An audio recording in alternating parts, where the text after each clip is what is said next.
আপনি যদি সত্যিকার অর্থেই ঘটনাটা শোনার সময় আপনার মানে কল্পনা ওই জায়গায় নিয়ে যেতে পারেন, আপনি যদি সত্যিই মনে করতে পারেন যে আপনি ওই অ্যাসাইলামেরই একজন বা ওই অ্যাসাইলাম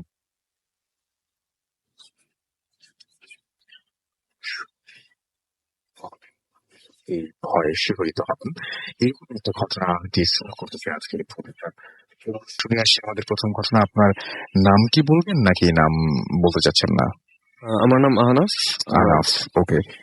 সো আনাফ, আমরা চলে যাই আপনার ঘটনায়। ঘটনাটা তো কোথায় ঘটেছিল এটা কি বলা যাবে? হ্যাঁ, বলছি। ঘটনাটি fine. আমার বড় ভাই ওয়াসির সাথে ঘটে যাওয়া। ঘটনাটি ঘটে ইউএসএ, ও যখন ক্যালিফোর্নিয়া স্টেটটাতে ছিল।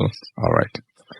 এখন ওখানে ডাউনি কাউন্টিতে একটা পরিত্যক্ত একটা অ্যাসাইলাম আছে, ইনসাইন অ্যাসাইলাম। অ্যাসাইলামটির নামটি বলছি না।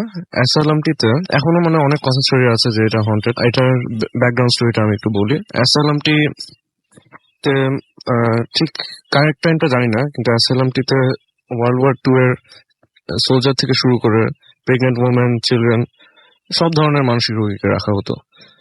এন্ড অ্যাসাইলামটির যারা ডক্টর এন্ড স্টাফ ছিল সবাই অনেক মানে করাপ্টেড ছিল। তারা পেশেন্টদের উপর নানা রকমের এক্সপেরিমেন্ট করতো, টর্চার করতো। মনে করেন একটা কিডনি কেটে ফেললে কতদিন বাঁচবে, কিভাবে বাঁচবে, এরকম নানা রকমের ইয়ে করতো। ওপেন ল্যাবরেটমি করতো কারণ ছাড়া, ইলেকট্রিক সেটা কারণ ছাড়াই করতো, কারণ ছাড়া। বেশি চিল্লাচিল্লি করছে টর্চার করার জন্য আর কি, বা জাস্ট মানে পানিশমেন্ট হিসেবে হয়তো এরকম করে করতো। এখন একটা সময় ওই জায়গাটাতে একটা মানে ডিজিজ ছড়া যায়, একটা এপিডেমিকের মতো, অনেক ডেডলি ডিজিজ। এখন ওটার কিওরটা ওই সময় ছিল না। এজন্য গভর্নমেন্ট ডিসাইড করে ওই অ্যাসাইলামটি সহ পুরো একটা ব্লককে কোয়ারেন্টাইন করে ফেলবে, সিল অফ করে ফেলবে, যাতে ডিজিজটা স্প্রেড না হয়। ওটাই করা হয়। অ্যাসাইলামটি আর পুরো ডাউনের একটা ব্লক এটা সিল করে ফেলা হয়। যারা যারা ভিতরে ছিল সবাই খাওয়া আর পানির অভাবে মনে করেন মারা যায়। মারা যাওয়ার পরে সব ডেড বডি গুলোকে ওখানে অ্যাসাইলামটির সামনে একটা কোর্টইয়ার্ডের মধ্যে মাটি চাপা দিয়ে দেয়। আচ্ছা, ভিতরে এই সবকিছু। এখন এইসব কাহিনী শুনে আমার ভাই যখন যায়, কৌতূহল বশতই ওর ফ্রেন্ডদের সাথে এখানে যেতে চায়। ওর মধ্যে একজন ফ্রেন্ড ওখানে অলরেডি আগে গিয়েছিল। সে একটা রাস্তা জানতো। ওই একটা কথা আগে বলিনি, অ্যাসাইলামটি এখনো সিল করা আছে এবং ট্রেসপ্যাসিং পুরাটা নিষেধ।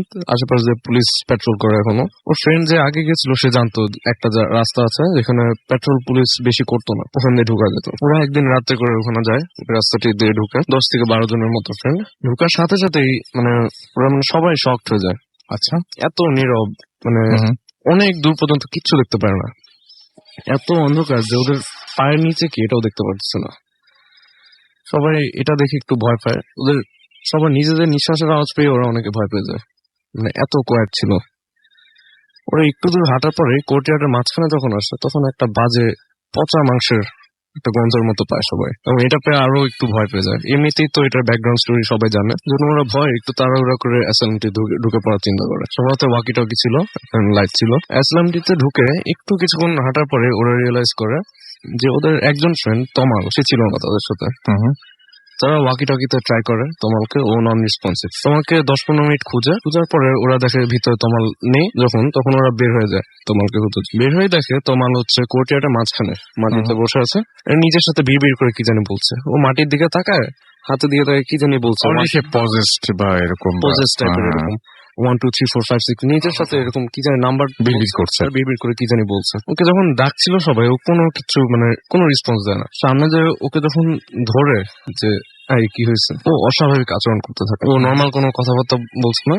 ওকে যেটাই জিজ্ঞেস করে ও হাসাহাসি শুরু করে, তারপর আবার কিছুক্ষণ পর আবার কান্নাকাটি শুরু করে, বলে যে আমাকে এখান থেকে নিয়ে যাও, ওরা দেখে ফেলছে, আমাকে এখান থেকে নিয়ে যায়। আর ওর কপাল প্রচন্ড গরম ছিল, অনেক হাই ফিভার। এজন্য ওর 2 থেকে 3 জন ফ্রেন্ড চিন্তা করে তোমাকে বাসায় নিয়ে যাবো, আর বাকিরা মানে থেকে যায়, যেহেতু ওরা মানে একটু কিউরিয়াস ছিল অ্যাসাইলামটিকে নিয়ে। ওরা অ্যাসাইলামটির ভিতরে আরো কিছু নিয়ে করে। ততক্ষণ পর্যন্ত তোমার বাসায় চলে যায় 2-3 জনের সাথে। আমার ভাই আর ওর ফ্রেন্ডরা গ্রুপ করে ডিভাইড হয়েছে, 2 জন করে, 2-3 জন।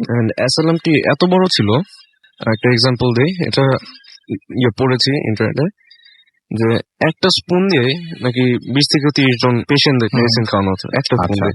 এত বড় ফ্যাসিলিটিটা ছিল। আমার ভাই আর ওর ফ্রেন্ড অ্যাসাইলামটির মেইন বিল্ডিং যেটা, ওটার ইস্ট উইংটাতে যায়, আচ্ছা, যেখানে সব পেশেন্টরা থাকতো। আর ওর অন্য 2 থেকে 3 জন ফ্রেন্ড নিচের তলায়, আর আরো 2 জন ফ্রেন্ড উপরের তলায়, আর বাকি কিছু ফ্রেন্ড পাশের বিল্ডিং এ। এখন ওরা ভিতরে হাঁটতে ওরা নানা রকমের আওয়াজ শুনতে পারে, কে জানি চেয়ার ঠেলে নিয়ে যাচ্ছে, হাসাহাসির আওয়াজ, দূরে কথার আওয়াজ, বাচ্চারা কান্নাকাটি করছে, চিল্লাচ্ছে এদিকে ওদিকে। এই আওয়াজ শুনে ওরা বারবার মানে ভয়ে ওরা মনে করছে যে ফ্রেন্ডরা ফাইজলামি হয়তো করছে। ওরা ওয়াকি টকিতে উপরের ফ্রেন্ডকে জিজ্ঞেস করে, নিচের ফ্রেন্ডকে জিজ্ঞেস করে, তোরা কোনো আওয়াজ করিস নাকি? ওরা কেউ কিছু বলতে পারে না, বলে না আমরা কিছু করছি না। পাশের বিল্ডিং থেকে ওই ফ্রেন্ডরা আবার ওকে জিজ্ঞেস করে যে তোরা কোনো আওয়াজ করিস নাকি। এরকম মানে সবাই কিছু না কিছু এরকম আওয়াজ শুনতে পারে। এর জন্য ওরা চিন্তা করে যে এখানে আর থাকা ঠিক হবে না, এটা বলে সবাই ওখান থেকে বের হয়ে আসে, বের হয়ে চলে যায়। ওই দিন বাসায় ফেরার পর সবাই একই রকমের একটা মানে দুঃস্বপ্ন দেখে ওই অ্যাসাইলাম রিলেটেডই। স্বপ্নতে দেখে যে ওরা সবাই ওই অ্যাসাইলামটির পেশেন্ট, সবাই একই স্বপ্ন দেখছে। সবাই একই স্বপ্ন দেখছে। আমার বড় ভাই যা দেখে ও বললো ও অ্যাসাইলামটির একটা পেশেন্ট এবং একটা ডক্টর ওকে এসে ধস্তাধস্তি করে জোর করে নিয়ে যাচ্ছে, ল্যাবোটমি করবে। আচ্ছা, ও মাথার মধ্যে একটা চিজেল নিয়ে এরকম হ্যামার দিয়ে ইয়ে করছে। এই স্বপ্নে দেখে ও মানে ঘুম ভেঙে যায়। পরে ওই দিন রাতে আর ঘুম হয় না। আচ্ছা, পরের দিন সকালে ওর ফ্রেন্ডের সাথে ডিসকাস করতে যাওয়ার আগে ওর একজন ফ্রেন্ড এটা নিয়ে বলে ওঠে যে আমিও এই স্বপ্নটা দেখছি। এটা শুনে অন্য ফ্রেন্ডরাও বলা শুরু করে যে হ্যাঁ আমরাও তো এরকম এটাই দেখছি। এটা হয়। আর অন্যদিকে তমাল যে যার সাথে যে হারিয়ে গেছিল তার তো 104 পর্যন্ত এরকম অনেক হাই ফিভার, এক সপ্তাহের মতো থাকে। ফিভারটা যখন কমে তার কাছে যাওয়া হয়, তাকে যখন জিজ্ঞেস করে যে কি হয়েছিল ওই দিন, ও বলে যে তোরা যখন তাড়াহুড়া করে যাচ্ছিলে আমি একটু পিছনে পড়ে গেছিলাম, আস্তে আস্তে আসছিলাম, ফোন চেক করছিলাম। ওই অবস্থায় পিছন থেকে কে জানি ওর ঘাড় ধরে। ও পিছনে তাকিয়ে দেখে একটা বুড়া, অনেক বুড়া, মনে করেন 70 থেকে 80 ইয়ার্স ওল্ড, বুড়া একটা মহিলা পেশেন্টের কাপড় পরা। এটা দেখে তমাল চিৎকার করতে কিচ্ছু বেরোয় না। আর এটা দেখে মহিলাটি হাসা শুরু করে তমালের দিকে। এটা দেখার পর ও এটা দেখে ভয়ে দৌড়ানো শুরু করে, চিল্লাচিল্লি করে, কিন্তু কেউ চিল্লাচিল্লি আওয়াজ শুনতে পারে না। কিছুক্ষণ দৌড়ায় ও কিসে জানি বাড়ি খেয়ে নাকি কিসে কেন জানি ওপর পড়ে যায়। পড়ে যাওয়ার পরে ও ওখানে মনে হয় অজ্ঞান হয়ে যায়। পরে আর কিছু মনে ছিল না। ও যা পরে মনে আছে যে ও বাসায় এসে বাসায় বিছানায় নিজেকে আবিষ্কার করে। মাঝখানে কি হয়েছিল এটা আর কিচ্ছু মনে নেই। আচ্ছা, এটা ছিল ঘটনা। থ্যাংক ইউ ভেরি মাচ আপনার ঘটনার জন্য। এবং আমি ওই সিচুয়েশনটা দেখুন যে ওইখানে একটা পেশেন্টের সাথে দেখা হয়ে যায় না, যাকে দেখেছিল তিনি তো মানে ওইরকম ধরনের কোনো মেডিকেল মানে অ্যাসাইলামে ভর্তি থাকে যে ধরনের ড্রেস নেয় ওখান থেকে, সে ধরনের একটা পোশাক পরেছিলেন এবং তার চোখ এরকম বাঁধা ছিল। ল্যাবোটমি করলে যেমন চোখের এখান দিয়ে ইয়ে হয়ে যায়, ইনজুরি টাইপের হয়, ওরকম ইয়ে পড়েছে। সো আপনারা বুঝতেই পারছেন। এবং সেই মোমেন্টটাতে কারো যদি হঠাৎ করে সেই মোমেন্টটাতে আপনি যদি ঢুকে যান তাহলে কেমন লাগবে, সেটাই হচ্ছে সবচেয়ে বড় ঘটনা। এবং আমার কাছে মনে হয় যেটা খুব একটা অদ্ভুত মোমেন্ট। আমি ঠিক শিওর না যে একটা ঘটনা আমি পড়ছি কিনা, একটু পরে ওই জন্য দেখবো সেটা। আমি এখনো শিওর না, কারণ আমি গত সপ্তাহে যে ঘটনাগুলো পড়েছিলাম তার মধ্যে এটাও একটা কিনা আমি বুঝতে পারছি না। আচ্ছা, আমরা একটু SMS পড়ে ফেলি। এবং SMS পড়তে হলে যেটা করতে হবে, সেটা আপনাকে যেটা করতে হবে SMS পাঠাতে হলে সেটা হচ্ছে মোবাইলের মেসেজ। ওখানে গিয়ে টাইপ করতে হবে ফুর্তি FORT স্পেস দিয়ে লিখতে হবে আপনার নাম, স্পেস দিয়ে আপনার মেসেজ পাশে দিতে হবে 9840 নাম্বারে। এবং সুদীপ লিখেছেন ফার্স্ট স্টোরিটা ভালো ছিল। MD বাড়ি যশোর থেকে লিখেছেন রাসেল ভাই ঘটনাটা খুব ভালো লেগেছে, ভয়ও লেগেছে। ফিরোজ ওয়াবদা খুলনা থেকে লিখেছেন রাসেল ভাই this story was so horrible. এবং আমাদেরকে রিফা SMS করেছেন রিফা করিম উত্তরা থেকে, ফার্স্ট স্টোরি অসম ছিল আমাদেরকে। এছাড়াও আফসানা আক্তার লিখেছেন, এছাড়াও আমাদেরকে আলমগীর মিরপুর থেকে লিখেছেন ভালো লেগেছে। মিনহাজ লিখেছেন খুলনা থেকে ভালো লেগেছে। রাফি 5 ইয়ার্স পর তিনি SMS দিচ্ছেন এরকম কিছুটা বলছেন বোধ হয়। মিশন বাংলা বাজার তিনি বলছেন যে অনেক কুল একটা স্টোরি ছিল এটা। এবং আমাদেরকে দেখতে পাচ্ছি যে আফরিন আমাদের লিখেছেন যে ভূত এফএমের স্টেই স্টোরি কারণে রাতে ঘুম স্লিপ প্যারালাইসিস হয়। আচ্ছা, আমাদেরকে আরাফ উত্তরা থেকে লিখেছেন লাস্ট স্টোরি ভালো লেগেছিল। শোয়েব ইসলাম আমাদের লিখেছেন শিওল government high school hostel Rajshahi থেকে স্টোরি গুলো ভালো লাগছে। কবির জিঞ্জিরা থেকে SMS করেছেন। মাহফুজ মৃধা SMS করেছেন আমাদেরকে। ফুর্তি শিফা আমাদের SMS করেছেন। দিশা ময়মনসিং থেকে আমাদের SMS করেছেন। আদিবা, MD আজিম, সেজান, শুভ, তাছাড়া কবির, নিয়াজ অ্যান্ড দীপ্তি চিটাগং থেকে, কাশেম রেজা, শ্যামলী চিটাগং থেকে। চিটাগং শ্যামলী আছে, ওয়াও। নাদিম আমাদের সাথে আছেন। বন্ধন আমাদের সাথে আছেন। আমাদের সাথে রয়েছেন আশিক, আমাদের সাথে রয়েছেন। এছাড়াও দেখতে পাচ্ছি ইমন, এছাড়াও সৌদা, এছাড়াও রাজেন্দ্রপুর, তন্ময়, অপি সহ আরো অনেকে। তো আনাফ, আপনার ঘটনার অনেক প্রশংসা পাচ্ছি আমরা। থ্যাংক ইউ ভেরি মাচ এরকম চমৎকার ঘটনা আমাদেরকে শোনানোর জন্য, এবং আশা করছি যে নেক্সট টাইম আপনাকে আবার আমরা পাবো। সো আমরা আমাদের পরবর্তী গেস্টের কাছে চলে যাই। অ্যান্ড তিনি এর আগে একবার এসছেন, আমরা তার কাছে একটা ঘটনা শুনবো, এবং আপনার নামটা প্লিজ একটু বলবেন, তারপর আপনার ঘটনায় যাবো আমরা। আসসালামু আলাইকুম লিসেনার্স, আমি আফরান, এসেছি আজিমপুর থেকে। রাসেল ভাইকে ধন্যবাদ আমাকে সুযোগ করে দেওয়ার জন্য। রাসেল ভাই, আজকে আমি যে ঘটনাটি শেয়ার করতে যাচ্ছি, এটি আসলে একজন আমার খুব পরিচিত, একজন খুব কাছের মানুষ। তার নাম হচ্ছে মাওলানা বেলাল। উনি ঢাকার নবাবগঞ্জ উপজেলায় একটি মহিলা মাদ্রাসা শিক্ষকতা করতেন। এখন উনি মুগদায় একটা মাদ্রাসার শিক্ষকতা করেন। তো ঘটনাটি ওনার সঙ্গেই ঘটে। ওনার কাছ থেকে অনুমতি নিয়ে ঘটনাটি আমি আজকে শেয়ার করছি। তো ঘটনাটি ওনার সঙ্গে ঘটে 1990-91 সনের দিকে। তখন উনি ভোলাতেই থাকতেন, ওনার বাড়ি ভোলা। তো ভোলা তো বাংলাদেশের সবচেয়ে বড় মানে একটা দ্বীপ বলা যায়, মানে দ্বীপ জেলা যেটা বলে আর কি। এবং চর জব্বার, চর আলেকজান্ডার, চর কুকরিমুখ, এরকম অনেকগুলো চর আছে। তো এই ঘটনাটি আসলে চর জব্বারের ঘটনা। তো উনার বাড়িটা আসলে চর জব্বারে। তো উনি তখন তো 90-91 সালের দিকে ওই যোগাযোগ ব্যবস্থাটা অতটা উন্নত ছিল না আর কি, গ্রাম সাইডটাতে। তো ওনার বাড়িটা গ্রাম সাইডে। তো উনি ওনার কোন এক আত্মীয়র বাসায় মানে বিয়ে খেতে যাবেন, মানে গ্রামে আত্মীয় বাসায় বিয়ে খেতে যাবেন। তো এই উদ্দেশ্যে উনি বাড়ি থেকে বের হন, এবং ওনার ইচ্ছা ছিল সন্ধ্যার আগেই বাড়িতে ব্যাক করবেন। কারণ ওনার বাসা থেকে ওই গ্রামে যেতে মাঝখানে একটি জঙ্গলের মতো একটা এলাকা পড়ে। একটা সময় মানে ওই এলাকায় প্রচলিত আছে জায়গাটি খুবই হন্টেড জায়গা। তো উনি যখন এখন অবশ্য ওই সময়ই মানে ওই জঙ্গলের কিছু অংশ সাফ করে কিছু লোক ওখানে বসতি স্থাপন করে, সালাত আদায় করার জন্য ওখানে একটা মসজিদ স্থাপন করে। কিন্তু মসজিদের একটা বিষয় বলে নেওয়া ভালো, সেটা হচ্ছে যে জায়গাটি হন্টেড হওয়ার কারণে মসজিদের যিনি ইমাম সাহেব, উনি দেখা যাচ্ছে ওনার 2 সন্তানকে নিয়ে উনি আসরের সালাত পড়াতে এসে উনি আর বাসায় যান না। উনি একবারে মাগরিবের সালাত পড়ান, একবারে এশার নামাজও পড়িয়ে ওনার 2 সন্তানকে নিয়ে তখন উনি বাড়িতে যান। আবার ফজরের সময় যখন উনি আসেন তখন ওনার 2 সন্তানকে নিয়ে আসেন, কারণ ওই জায়গাটা খুবই হন্টেড ছিল। তো যখন ওই বেলাল হুজুর যখন উনি বিয়ে খেয়ে মানে আসবেন, তখন আসলে অনেক দেরি হয়ে যায়। তখন বৈশাখ মাস এরকম সময় ছিল, ঝড় বাদলের সময় ছিল আর কি। তখন উনি যখন আসবেন, আস্তে আস্তে বেশ দেরি হয়ে যায়, মানে ফিরতে ফিরতে অনেক দেরি হয়ে যায়। এবং ঠিক ওই সময় যখন মানে তখন হয়তো বা এশার সালাত মানে এশার পর সময় হয়ে গেছে এরকম আর কি, উনি তখন ওই জঙ্গলের মধ্যে দিয়ে আসতেছিলেন। হঠাৎ করে ওই সময় ঝড় শুরু হয়েছে। ঝড় শুরু হলে উনি জানতেন যে ওই পাশে একটা মসজিদ আছে, কিন্তু ওনার কাছে কোনো লাইট ছিল না। ওই বিদ্যুতের ঝলকানিতেই যতটুকু দেখা যায় ওইভাবে দেখে দেখে উনি মসজিদের কাছে যান এবং মসজিদের মধ্যে ঢোকেন। কিন্তু ওনার হাতে কোনো লাইট না থাকায় ওই মসজিদের মধ্যেই হাতড়ে হাতড়ে ম্যাচ এবং মোমবাতি বের করে দরজা জানালা খুব ভালো মতো লাগিয়ে মোমবাতি জ্বালিয়ে উনি মসজিদে বসে বসে কোরআন তেলাওয়াত করতে থাকেন। তো ওনার ইচ্ছা ছিল যে যখন ঝড় শেষ হয়ে যাবে তখন উনি বের হয়ে চলে যাবেন। তো কিছুক্ষণ পর ঝড় শেষ হয়ে যায়, উনি বের হবেন। হঠাৎ করে উনি ফিল করেন যে মসজিদের বাইরে মনে হয় কেউ হাঁটাহাঁটি করছে। উনি তো জানতেন যে খোদ ইমাম সাহেবই এসার পরে ওনার 2 ছেলেকে নিয়ে আসেন, উনি থাকেন না, উনি এত ভয় পান, এখন এখানে কে আসবে। তখন উনি ভিতর থেকে প্রশ্ন করলেন যে বাইরে কে। এরকম কয়েকবার প্রশ্ন করার পরে বাইরের থেকে উত্তর আসলো যে তুই বাইরে আয়। তখন উনি বুঝলেন যে কি ব্যাপার, এভাবে আমার সাথে তুই তুকারি করে কথা বলছে, নিশ্চয়ই বিষয়টা স্বাভাবিক না, বিষয়টা অস্বাভাবিক। তখন উনি খুব ভয় পেলেন। উনি কোনো কথা না বলে আবার কোরআন তেলাওয়াত করতে বসে গেলেন। কিন্তু এদিকে রাসূলের একটা ঘটনা হয় যে এই দীর্ঘ সময়ে এই মোমবাতি আবার শেষ হয়ে যায়। তখন মসজিদটাই পুরো অন্ধকার হয়ে যায়।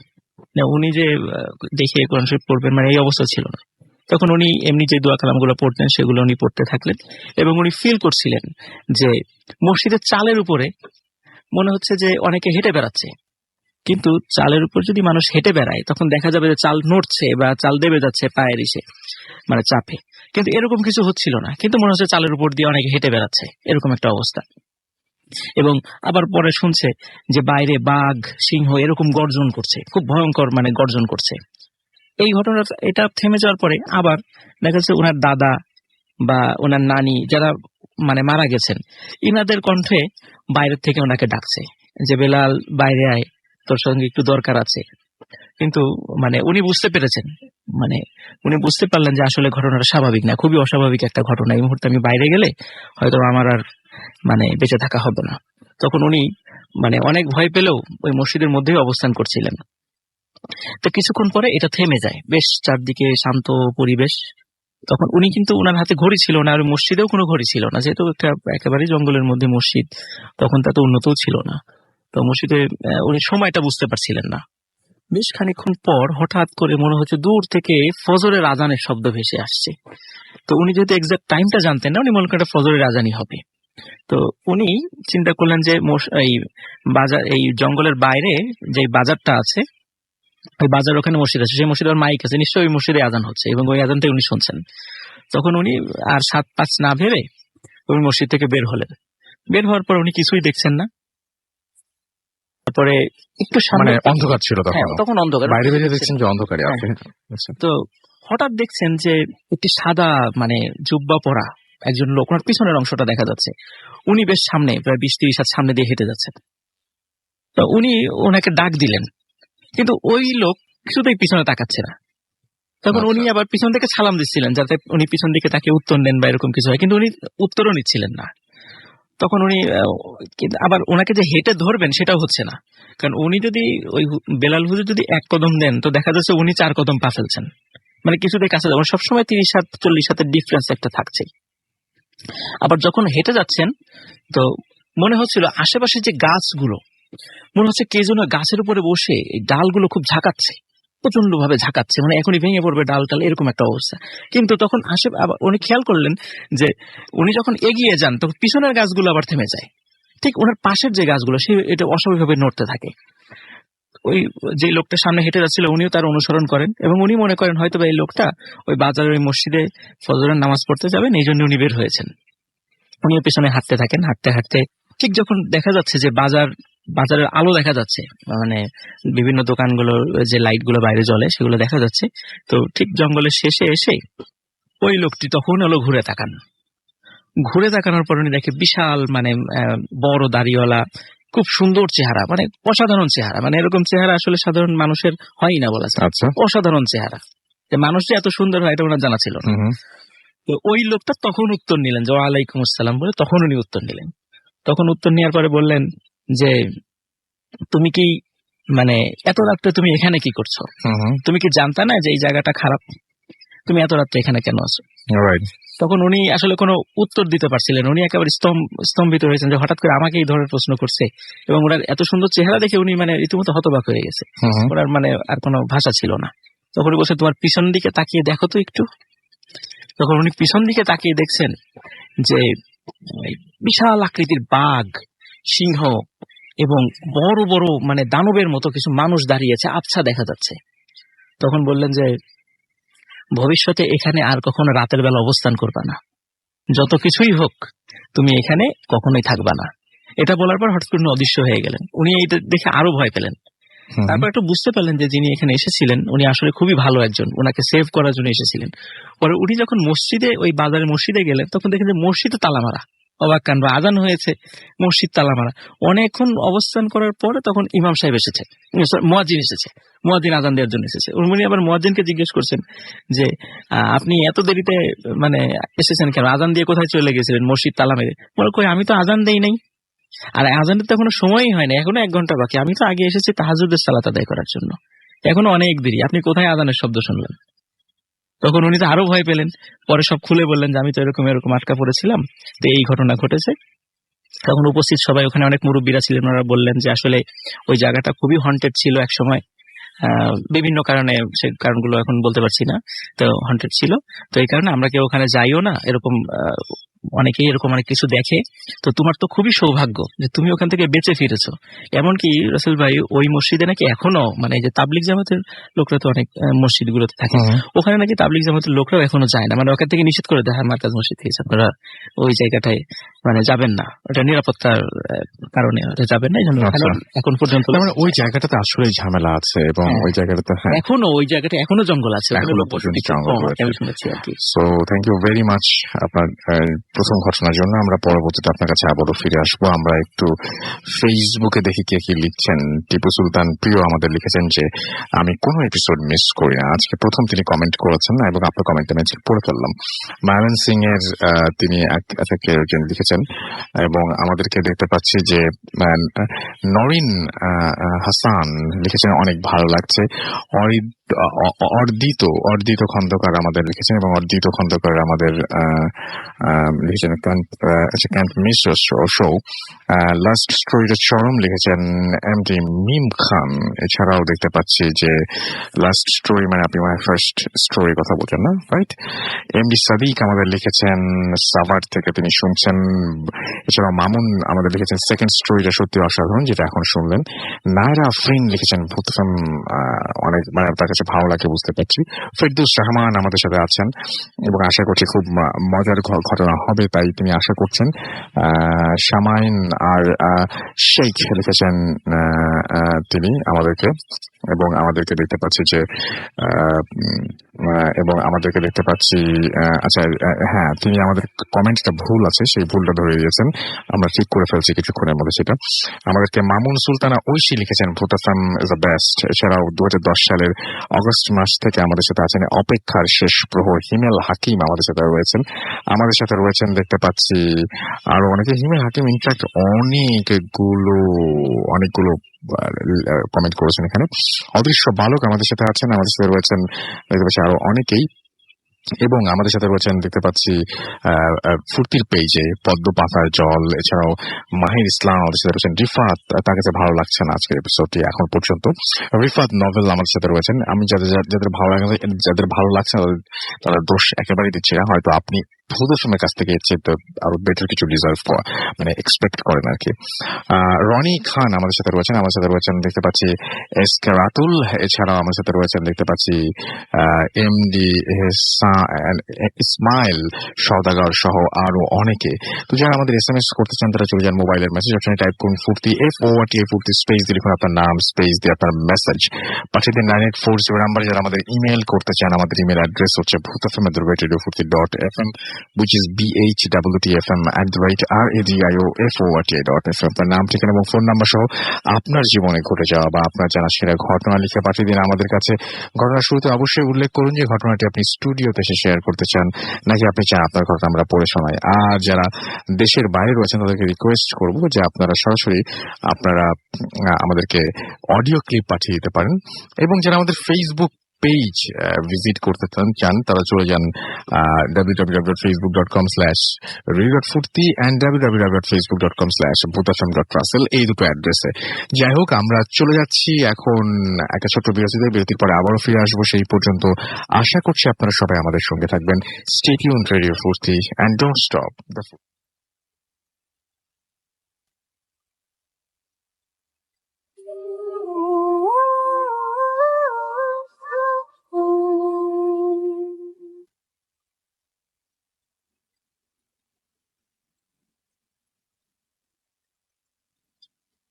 হ্যালো রাসেল ভাই, আমি ঋতুপর্ণা মিশ্র বলছি কলকাতা থেকে। আমি আজকে যে ঘটনাটা আপনাদের সবাইকে শেয়ার করবো সেই ঘটনাটা আমাদের একটা পারিবারিক ঘটনা। আমার দাদু মানে আমার বাবার বাবা, তিনি ছিলেন একজন ডাক্তার এবং তিনি প্র্যাকটিস করতেন কলকাতার সন্নিকটস্থ একটি অঞ্চল আছে, একটি জেলা আছে হাওড়া, বর্তমানে আমরা সেই হাওড়ার। তখন ইনফেকশাস ডিজিজ বলতে আমরা যেটাকে বুঝি বা ছোঁয়াচে রোগ, সেই সম্বন্ধীয় হসপিটাল সারা পশ্চিমবঙ্গে ছিল মাত্র, পশ্চিমবঙ্গে বললে ভুল হবে, প্রায় কলকাতা শহরের এবং বৃহত্তর কলকাতায় ছিল মাত্র দুটি। তাদের কোনোটিরই আমি নাম এই মুহূর্তে করতে চাইছি না। তো হাওড়ায় যেটি ছিল সেটি আমার দাদু নিজে হাতে তৈরি করেন এবং তিনি সেখানকার সুপারিনটেন্ডেন্ট ছিলেন আর কি। তো সেখানে তিনি ফ্যামিলি নিয়ে বসবাস করতেন। তো ঘটনাটা ঘটে আজ থেকে প্রায় 60-70 বছর আগে হবে। তো ওই যে হসপিটালটি সেটি ছিল একটা মানে বলতে গেলে আইসোলেটেড প্লেস বলতে আমরা যা বুঝি সেই রকম একটি জায়গার মধ্যে, চারিদিকে যতদূর চোখ যায় প্রায় বসতি নেই বললেই চলে, এবং ধুধু প্রান্তর, তার মাঝখানে একটি বিরাট পুকুর, সেই পুকুরের এক পাশে হচ্ছে আপনার নার্সিংহোমটি, তার সঙ্গে রয়েছে একটি মর্গ আর স্বাস্থ্য কেন্দ্র, এবং হ্যাঁ অবশ্যই ডাক্তারদের বসবাস করার জন্য একটি কোয়ার্টার। সেই কোয়ার্টারে আমার দাদু পরিবার নিয়ে থাকতেন। আমার বাবার তখনও জন্ম হয়নি, পুরো সেই সময়কার ঘটনা। তো এবার ওই যে অঞ্চলটির আশেপাশ ছিল, যেহেতু ওই যে আগেই বললাম আইসোলেটেড প্লেস, তো সেই মানে নির্জনতার সুযোগ নিয়ে বেশ কিছু মানুষ ওখানে নানা রকম অসামাজিক কাজকর্ম করতো, বা নেশারুদের একটা আড্ডা ছিল এটা।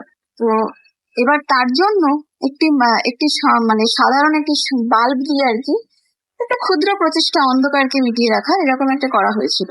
তো একদিন এরকম রাত্রিবেলা অনেকক্ষণ কি বলবো ডিউটি করার পরে আমার দাদু পরিশ্রান্ত হয়ে তিনি বসেন, মানে মাঠের একটি প্রান্তে তিনি বসেন আর কি। আর সামনেই পুকুরটি দেখা যাচ্ছে, গুমোট গরম বলতে যা বোঝায় তাই। তো এবার উনি বিশ্রাম নিচ্ছেন, এক সময় হঠাৎ তিনি নোটিস করলেন যে ওই যে বললাম ধুধু প্রান্তর, সে ধুধু প্রান্তরের একদিকটা ছিল হসপিটালের জন্য কিছুটা পাঁচিল দিয়ে ঘেরা। তো আর মানে কি বলবো, পরবর্তীকালে প্রথম দিকে ওরকম ধুধু প্রান্তর থাকার পর পরবর্তীকালে এই অংশটিকে পাঁচিল দিয়ে ঘিরে দেওয়া হয়। তাও যেটা ওটা মোটামুটি একটা মানে জাস্ট একটা বাধা মাত্র ছিল, কিছুই নয় সেই অর্থে, যারা অসামাজিক কাজকর্ম করবে তাদের জন্য। তো দাদু নোটিস করলেন যে পাঁচিল থেকে একটি লোক নামছে। তিনি ভাবলেন নিশ্চয়ই কোনো নেশাদু অথবা কোনো চোর। তাও তিনি কিছু বললেন না, তিনি চুপ করে ব্যাপারটা দেখতে লাগলেন। তো তিনি দেখলেন যে লোকটি পাঁচিল থেকে নিচে নামলো, নেমে হাঁটছে। দাদু হঠাৎ মনে হলো যে না, এরকম করলে যদি উল্টো পাল্টা কোনো একটা বদ মতলব যদি থাকে তাহলে কি হবে। তো এবার তিনি জোরে হাঁক দিলেন লোকটাকে, এই কে তুমি, কি দরকার এখানে। তো লোকটি হঠাৎ যেন দাদুকে দেখতে পেলো, এবং দেখতে পাওয়া মাত্র সে দৌড়াতে শুরু করলো। আর দাদু তিনি প্রায় 6 ফুটের উপর লম্বা ছিলেন, শরীর স্বাস্থ্য ভালো ছিল এবং অসম্ভব ব্যক্তিত্ব সম্পন্ন মানুষ ছিলেন, এবং তার থেকে বেশি যেটা ছিলেন সেটা হচ্ছে প্রচন্ড সাহসী। তিনি সেই লোকটিকে ধাওয়া করতে শুরু করলেন। তিনিও দৌড়চ্ছেন, লোকটিও দৌড়চ্ছে, তিনিও দৌড়চ্ছেন। এইভাবে দৌড়তে মানে বলতে গেলে একটা মানে এমন অবস্থা চলে গেছে যে দাদু বয়সের টানে আর পারছেন না। তিনিও মানে বলতে গেলে তার কি বলবো সমস্ত প্রতিবন্ধকতাকে মানে উড়িয়ে দিয়ে দৌড়চ্ছিলেন আর কি। হঠাৎ দৌড়তে লোকটা পকেট থেকে কি একটা বার করে মেঝের উপর ফেলে দিল। দাদু সেটা কিছু মানে কোনো কিছু না করে সেই জিনিসটা মেঝে থেকে কুড়িয়ে নিয়ে পকেটের ভেতর ঢুকিয়ে নিলেন। লোকটি তখনও দৌড়চ্ছে, দাদু লোকটিকে ধাওয়া করছেন। তো লোকটা দৌড়াতে হঠাৎ একসময় একটা ঘরে ঢুকে দরজাটা বন্ধ করে দিল, এবং দাদু তিনিও সেই ঘরটার সামনে এসে দাঁড়ালেন। তো ঘরটার সামনে এসে দাঁড়িয়ে তিনি দরজাটা এক ধাক্কা মারলেন, দরজাটা সঙ্গে সঙ্গে খুলে গেল, এবং মনে হলো যে একটা যেন বড় হাওয়া তাকে ধাক্কা মেরে বেরিয়ে গেল। এবং তিনি দেখলেন তিনি যে ঘরটির সামনে দাঁড়িয়ে আছেন সেটি হচ্ছে একটি পরিত্যক্ত শৌচাগার, এবং সেই শৌচাগারে সেই শৌচাগারে কিন্তু সেই লোকটি নেই। তিনি আশেপাশে তাকাচ্ছেন যে শৌচাগারে লোকটি যদি বেরোতো সেখান থেকে তিনি অবশ্যই দেখতে পেতেন, কারণ পেছন দিয়ে বেরোবার কোনো জায়গা নেই। একটা ছোট ছোট পায়রার খোপের মতো সেই জাফরি টাইপের করা থাকে না, সেই রকম করা ছিল। সেখান দিয়ে একটা পূর্ণবয়স্ক মানুষের পক্ষে কেন, একটা শিশুর পক্ষে বেরোনো মুশকিল। তো সেই লোকটা গেল কোথায়। তিনি এতক্ষণে মানে হঠাৎ যেন তিনি সম্বিত ফিরে পেলেন, যে তার যেন মনে হলো যে না, যে তিনি এমন মানে কিছু একটা অসম্ভবের পেছনে দৌড়চ্ছিলেন। এমন সময় তিনি প্রচন্ড ভয় পেয়ে গিয়ে আমার জেঠু যিনি ছিলেন, আমার যিনি বড় জেঠু, তার নাম ধরে ডেকে সঙ্গে সঙ্গে সেন্সলেস হয়ে যান। তো এবার বাকি পরিবারের সবাই ছুটে আসে, এসে তার শুশ্রূষা করা হয়। তো জ্ঞান আসার পরে তিনি সমস্ত ঘটনা সবাইকে বলেন, এবং বলতে বলতে হঠাৎ তার খেয়াল হয় যে আরে তার পকেটে তো একটা জিনিস পড়ে আছে, দেখা যাচ্ছে সেটা কি। বলে তিনি এবার সেই পকেটের ভেতরে হাত ঢোকালেন, হাত ঢুকে যেটা বার করে আনলেন সেইটাই হচ্ছে এই গল্পের সব থেকে মানে চমকপ্রদ একটা টার্ন আর কি, জাহাঙ্গীরের আমলের একটি রৌপ্য মুদ্রা। হ্যাঁ, আপনি হয়তো কথাটা শুনে বিশ্বাস নাও করতে পারেন, সেটা না করাই স্বাভাবিক, কারণ প্রথম যখন গল্পটা শুনি আমিও বিশ্বাস করিনি যে একটা অশরীরী আত্মার পক্ষে একটা রৌপ্য মুদ্রা, একটা ঐতিহাসিক রৌপ্য মুদ্রা, সেটা নিয়ে তার কি লাভটা ছিল। তো জাহাঙ্গীরের আমলের রৌপ্য মুদ্রা বলে তখন তিনি ভাবেননি, তিনি দেখেছিলেন যে একটি রৌপ্য মুদ্রা, এবং সেটি দেখে মনে হয়েছিল যথেষ্ট প্রাচীন। তো পরবর্তীকালে বিভিন্ন ইনভেস্টিগেশন করে জানা যায় যে সেটি জাহাঙ্গীরের আমলের একটি রৌপ্য মুদ্রা, মানে মুঘল সম্রাট জাহাঙ্গীরের আমলের রৌপ্য মুদ্রার কথা বলা হচ্ছে। তো দীর্ঘদিন ওই নার্সিং হোমে রৌপ্য মুদ্রাটি সাজানো ছিল, বহু মানুষ আসতো, দেখতো, যারা কৌতূহলী ছিল। তো একসময় হঠাৎ করেই ওটি হারিয়ে যায়। মানে আমার দাদু যখন রিটায়ার করেন তখন সপরিবারে অন্যত্র চলে আসতে হয়, তো সেই সময় কোনোভাবে জিনিসটি হারিয়ে যায়। যাই হোক, সেটি এখনো খুঁজে পাওয়া যায়নি।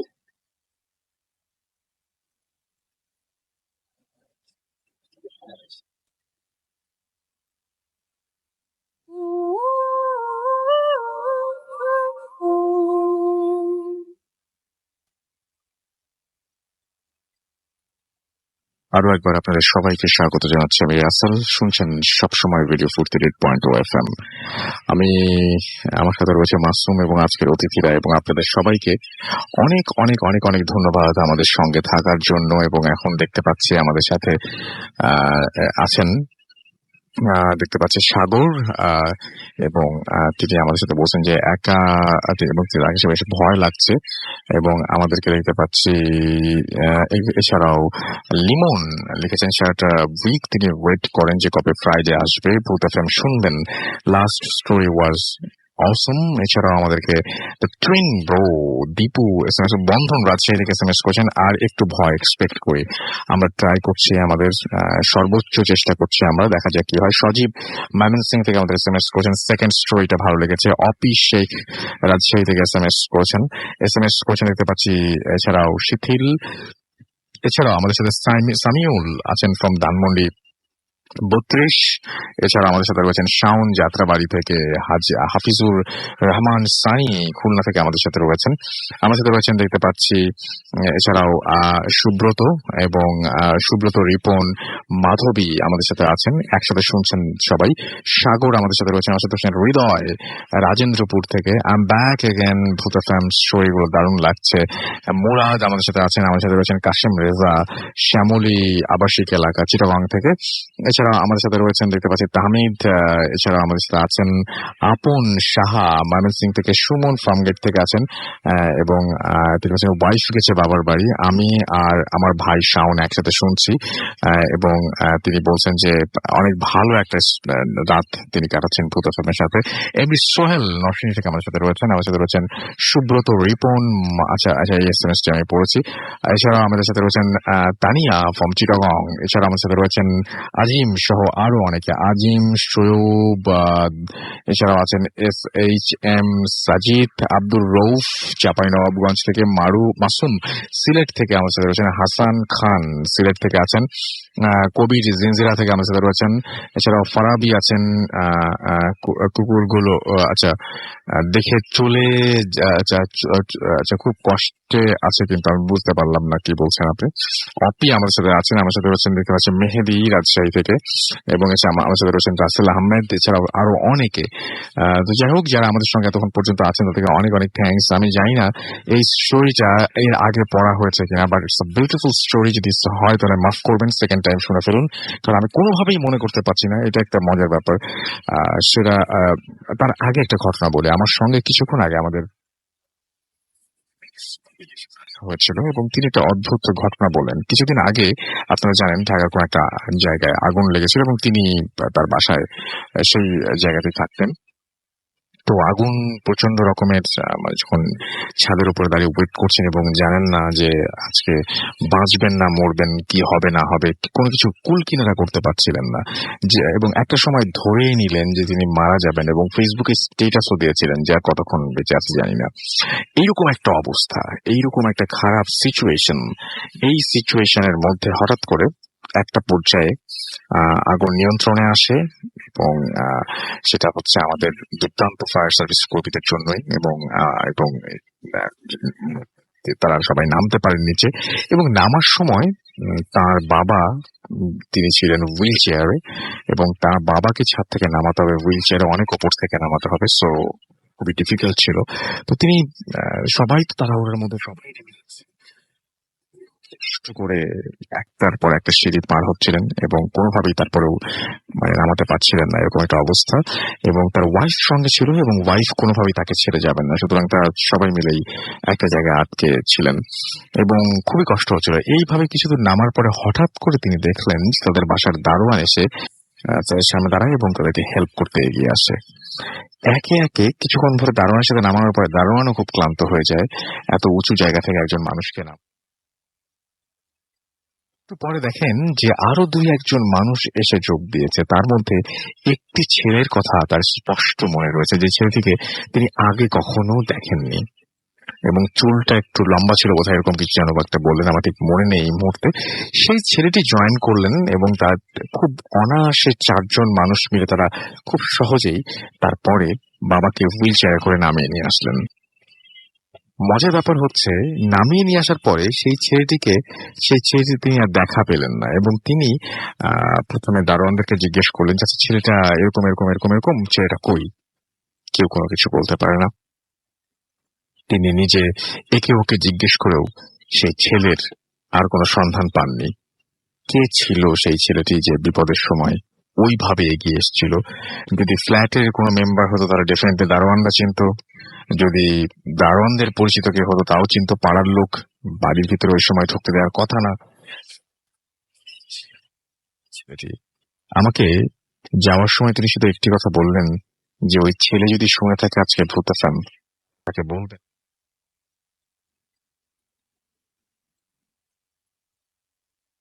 খুবই অন্যরকম একটা ব্যাপার।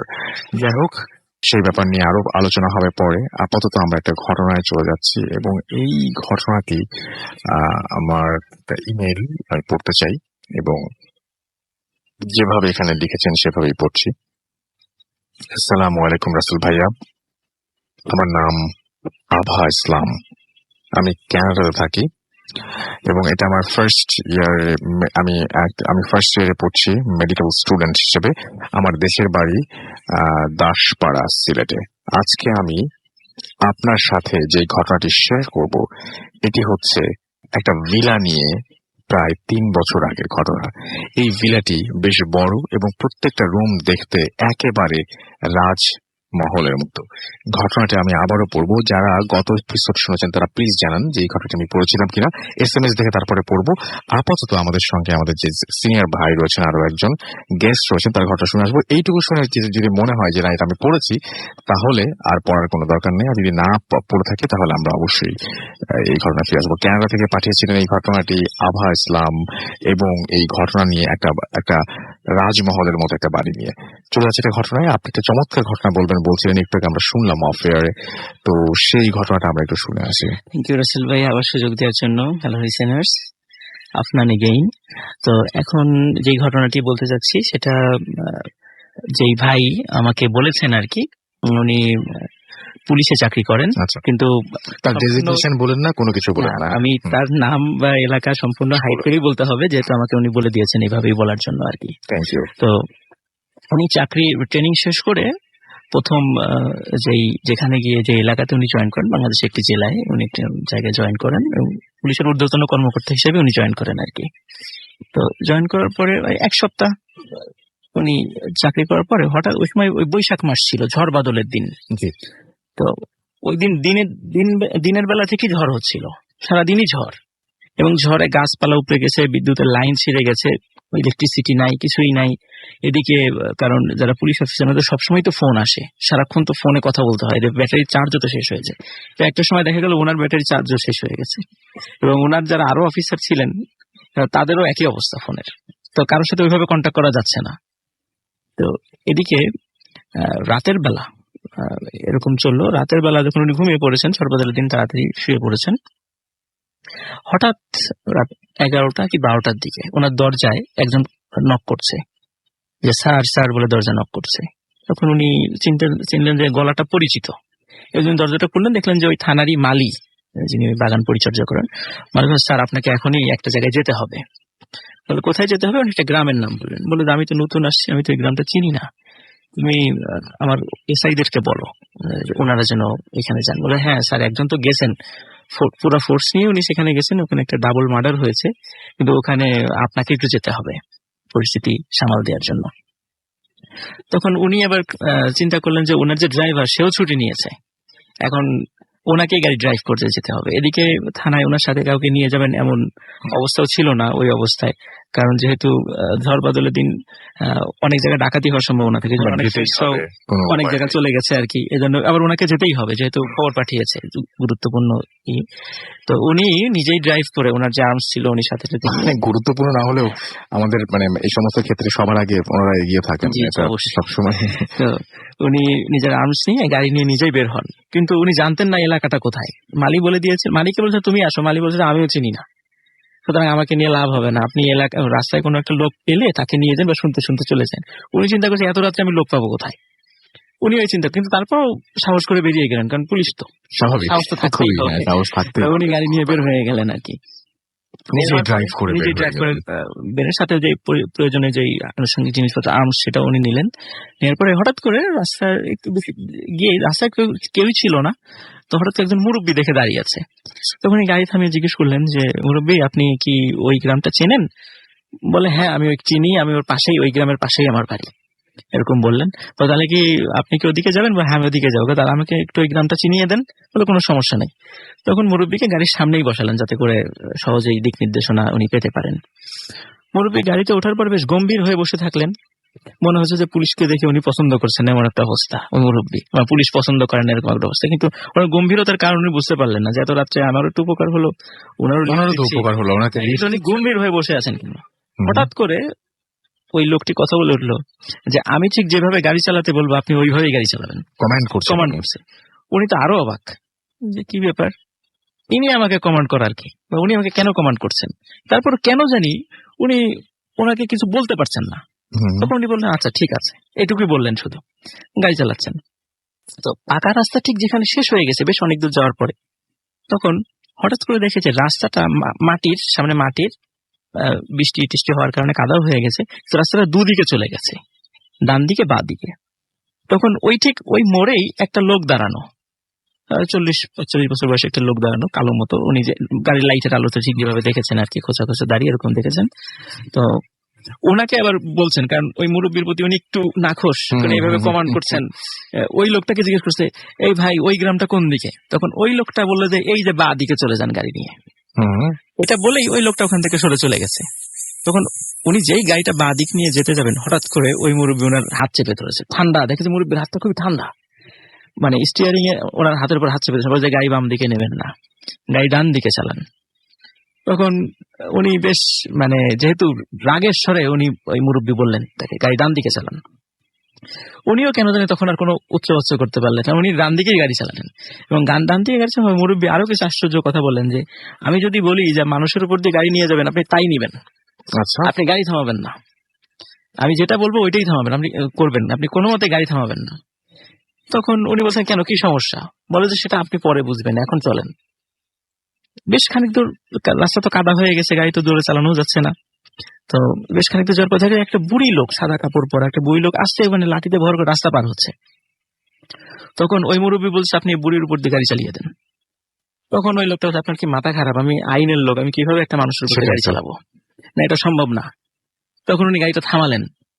তখন দেখলেন বুড়ি কোনো একটা গাড়ি যে সামনে দাঁড়ালো, সামনে লাইট জ্বলছে, বুড়ির কোনো ভ্রুক্ষেপ নাই।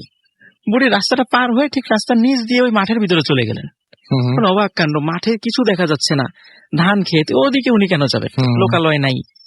পুলিশ অফিসার অবাক হলেন। তখন উনি একটু সন্দেহ করলেন যে আসলে ঘটনাটা কি। তখন আবার উনি গাড়ি চালানো শুরু করলেন। বেশ আরো খানিক দূর আগানোর পরে হঠাৎ করে দেখেন বড় আকৃতির একটা কুকুর, অস্বাভাবিক রকমের বড়, পুরা রাস্তা জুড়ে শুয়ে আছে, মনে হয় যে সামনে যেতে দেবে না। তখন ওই মুরব্বী বললেন যে আপনি এই কুকুরটার উপর দিয়ে গাড়ি চালিয়ে দেন, এখন আর থামবেন না। তখন উনি আর 7-5 না ভেবে কুকুরের উপর দিয়ে গাড়ি চালিয়ে দিয়েছে। কিন্তু কুকুরের উপর দিয়ে গাড়ি চালানো স্বাভাবিক, পুলিশ মানুষ যেহেতু, কারণ ওনারাও মানে ইচ্ছা করে কাউকেই মারবেন না। স্বাভাবিক। বেশ খানিকটা গাড়ি আগে যাওয়ার পরে উনি গাড়িটা থামিয়ে গাড়ির পিছন দিকে তাকালেন যে আসলে কুকুরটার কি অবস্থা। পরে উনি দেখলেন কুকুরটা ঠিক যেভাবে বসেছিল সেভাবে বসে আছে। ওইভাবেই বসে আছে, ওর শরীরে কোনো রক্ত নেই, কিছু নেই, বরং কুকুরটা গাড়ির দিকে তাকিয়ে আছে, ওর মাথাটা বাঁকা করে এবং ওর চোখটা অস্বাভাবিক রকমের লাল জল করছে। তখন উনি বুঝলেন সামথিং রং, কোনো ঝামেলা কোনো আছে এই ঝামেলা রাস্তায়। আছে। তখন মুরব্বী বলছিল যে আপনাকে আমি বারবার বলছি গাড়ি থামাবেন না, তারপর আপনি কেন থামাচ্ছেন গাড়ি, আপনি চালান, গাড়ি চালান। তখন উনি আর কোনো কথা বললেন না, উনি ঠিক বলছেন সেভাবে ওইভাবে গাড়ি চালাচ্ছেন। গাড়ি চালানোর পরে বেশ খানিকক্ষণ পরে দেখলেন উনি পাকা রাস্তায় চলে আসছেন। পাকা রাস্তায় চলে আসার পরে বলছে কি ব্যাপার, এই গ্রামটা কোথায়? বলে চলেন আপনি গাড়ি চালাতে থাকেন। চালাতে চালাতে হঠাৎ করে আবিষ্কার করলেন যে উনি আসলে থানার সামনেই আছেন। তখন এই ভদ্রলোক কোথায় পাশে যে, এবং হঠাৎ করে উনিও খেয়াল করছেন পাশে ভদ্রলোকটা নাই।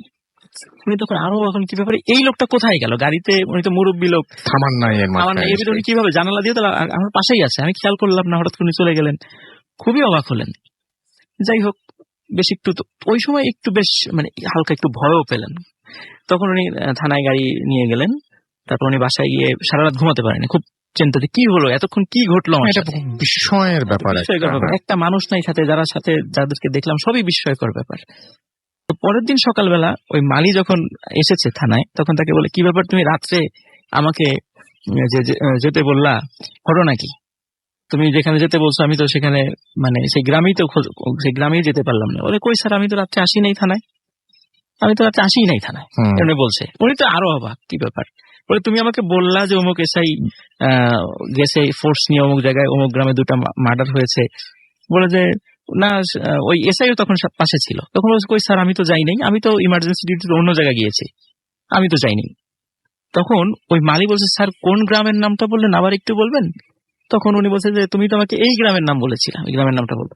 বলে স্যার আপনার কোথাও ভুল হচ্ছে, এই নামে তো এখানে গ্রাম আছে বটে, কিন্তু সেখানে তো কোনো মানুষ থাকে না।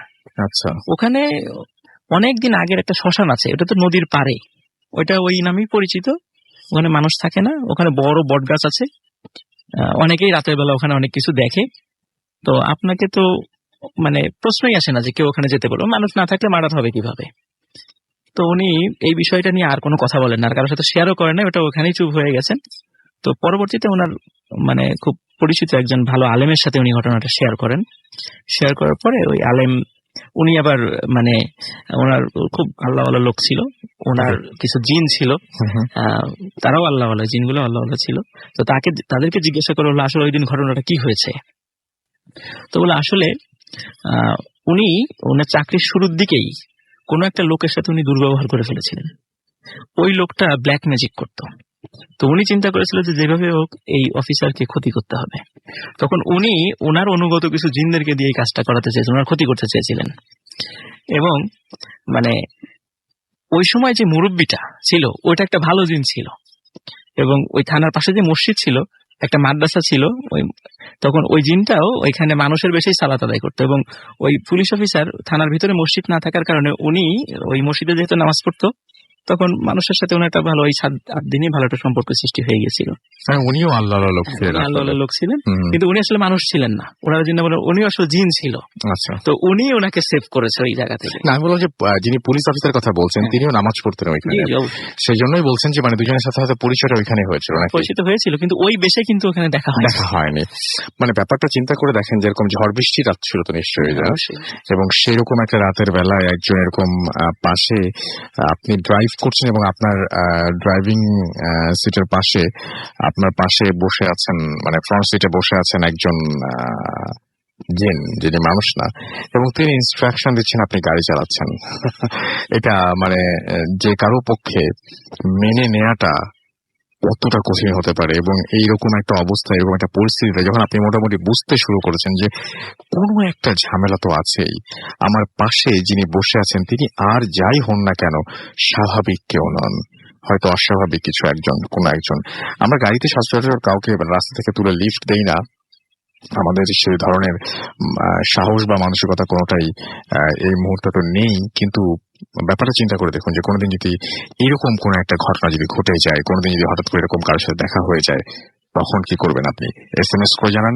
একটা ছোট্ট বিরতির পরে আবারও ফিরে আসছি, আমাদের সঙ্গেই থাকুন। স্টে টিউনড রেডিও ফুর্তি এন্ড ডোন্ট স্টপ দ্য ফুর্তি।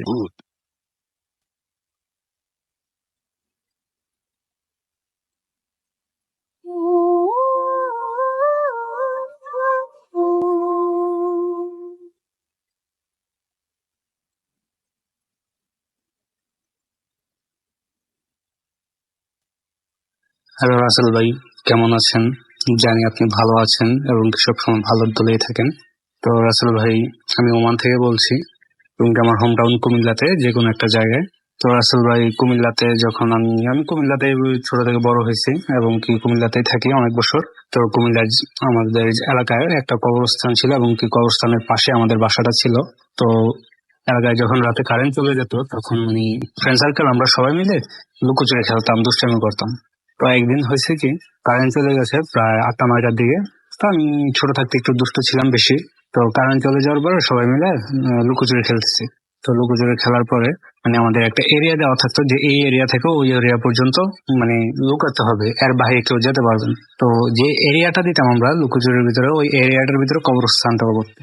তো সবাই গাছে লুকাতো, বাড়িতে লুকাতো অথবা কোনো জায়গায় লুকাতো। তো আমি করতাম কি, কবরস্থানের ভিতরে চলে যেতাম। কবরস্থানের ভিতরে যে কবরের পাশে থাকতাম অথবা কবরস্থানের গাছের ভিতরে লুকাতাম। তো একদিন, যেদিনের ঘটনা ওই দিন হয়েছে কি, আমি লুকাইছি। তো লুকানোর পরে তো আমি আজকে মানে নিজে নিজেই নিয়ত করছি যে আজকে আমার কোনো ফ্রেন্ড সার্কেল আমাকে খুঁজে বের করতে পারবে না। তো ওই নিয়তে আমি কবরস্থানের ভিতরে গেলাম। যাওয়ার পরে একটা ভাঙা কবর ছিল। তখন আমি খুব সাহসী ছিলাম, আবার ভীতও ছিলাম, মোটামুটি ধরতে পারেন দোনোতেই। তো ভাঙা কবর ছিল, ওই কবরটাতে আমি শুয়ে গেছি। শোয়ার পরে তো ওইখানে আমি শুয়ে গেছি। আমার ফ্রেন্ড সার্কেল তো সবাইকে বের করে ফেলছে, মানে যে ইয়ার ছিল ও সবাইকে বের করে ফেলছে, বাট আমাকে বের করতে পারেনি। আমাকে তো বুঝতে পারেনি যে আমি কবরস্থানের ভিতরে আছি অথবা কোথায় আছি। তো কবরের ভিতরে যখন শুয়েছিলাম তখন মানে আমার শরীরটা কিরকম জানি একটু অন্যরকম ছিল। মানে আমি নিজেও বুঝতে পারিনি যে আমি কিভাবে ভাঙা কবরের ভিতরে শুয়েছি। তারপর যখন কারেন্ট আসলো, কারেন্ট আসার আধা ঘন্টা পর পর্যন্ত প্রায় আমি 1.5-2 ঘন্টার মতো কবরের উপরে ছিলাম, ভাঙা কবরে শুয়েছিলাম। তো যখন কারেন্ট আসলো, কারেন্ট আসার প্রায় 10-15 মিনিট পরে আমি কবর থেকে উঠলাম। ওঠার পরে দেখলাম যে ফ্রেন্ড সার্কেল সবাই বাইরে দাঁড়িয়ে আছে আমার জন্য, মানে বাসায় যেতেছে না, বলতেছে যে সবুজ কোথায়। তো আমার জন্য ওয়েট করতেছে। ওয়েট করার পরে তো গেলাম। যাওয়ার পরে বললো যে কি রে, তুই এতক্ষণ কোথায় ছিলে? তো আমি বললাম যে কেন, তোরা তো আমাকে বের করতে পারিস নাই, খেলা হবে না, এটা আবার কালকে হবে। তো এটা বলে আমি বাসায় চলে আসছি। ওই দিনের মতো খেলা শেষ, কারেন্ট এসে বসে বাসায় গেলাম। যাওয়ার পরে খাওয়া দাওয়া করলাম। খাওয়া দাওয়া করার পরে তো আমি ঘুমাই গেলাম। তো ঘুমানোর পরে হয়েছে কি রাসেল ভাই, তখন প্রায় সম্ভবত 1টা 2টা বাজে ওরকম টাইম হবে। তো আমি ঘুমের ভিতরে স্বপ্ন দেখলাম একটা। আমার স্বপ্নটা স্পষ্ট এখনো আমার মনে আছে এবং কি এই জিনিসটা আমার হয় এখনো। আমি ঘুমের ভিতরে দেখলাম যে আমাদের ওইখানে এসএসসি রেজাল্ট দিছে, মানে আমাদের ওইখানে কোনো স্কুল নাই, কিন্তু দূরে স্কুল আছে, কিন্তু পাশে কোনো স্কুল নাই। তো এসএসসি রেজাল্ট দিছে, ওই রেজাল্টের বোর্ডটা আমাদের পুকুর আছে, কবরস্থানের একটা পুকুরের সামনে রেজাল্টটা দেওয়া হয়েছে। তো ওইখানে সবাই দেখতেছে। তো আমরা পুকুরে গোসল করতেছি, লাফালাফি করতেছি, মজা করতেছি। তো সবাই পুকুরের থেকে ওঠা এই যে রেজাল্ট দেখতে গেলাম, এসএসসি রেজাল্ট দেখতে গেলাম। তো দেখার পরে আমি চলে আসলাম, কিন্তু আমার সাথে ফ্রেন্ড গুলো আসেনি। তো আমি দৌড় দিয়ে আসাতে তো এরকম জোরে দৌড় দিছি যে আমি কবরস্থানের গেটের সামনে চলে গেছি। গেটের সামনে যাওয়ার পরে কবরস্থানের ভিতরে ঢুকে গেছি, গেটের ভিতরে ঢুকে গেছি। ঢোকার পরে তো যখন আমি রিটার্ন ব্যাক করবো দেখলাম যে অটোমেটিকলি কবরস্থানের গেটটা বন্ধ হয়ে গেল। কবরস্থানের গেট বন্ধ হওয়ার পরে একটা সাদা কাপড় এসে কবরস্থানের গেটটাকে বন্ধ করে দিল। রাসেল ভাই, বন্ধ করার পরে তখন আমি মানে একটু ভয় পেয়ে গেলাম যে হঠাৎ করে কেউ নাই, আমার ফ্রেন্ড সার্কেলও নেই। তো গেটটা বন্ধ হলো এবং কি সাদা কাপড়টা এসে গেটটা মানে একদম পেঁচায় ধরছে যেন আমি না খুলতে পারি। তো রাসেল ভাই, আমি তখন আবার ঘুম থেকে উঠে গেছি, ভয় পেয়ে ঘুম থেকে উঠে গেছি। ওঠার পরে মানে আমি তো জিনিসটা ভাবতেছি, ভাবার পরে প্রায় ফজরের আজান দিয়ে ফেলছে। মানে ভাবতে ভাবতে আর ঘুম আসে নাই, কোনো কিছু না। আমি শুয়ে যে এই জিনিসটা ভাবতে ভাবতে তারপর ফজর আজান দিয়েছে, এরপর উঠে গেছি। ওঠার পরে রাসেল ভাই, এরপর দিন সকালবেলা আমি জাস্ট জিনিসটা চেক করার জন্য, আমাদের পাশেই কিন্তু মানে আমাদের বাসার পাশে বিল্ডিং এর পাশে কবরস্থানটা একদম ক্লোজ, শুধু মাঝখানে একটা দেওয়াল, এই দেওয়ালটাই পার্টিশনটা, ঠিক আছে। তো এর মধ্যে সকালবেলা আমি ঘুম থেকে উঠলাম, ওইটা দাঁত ব্রাশ করতে করতে আমি গেলাম।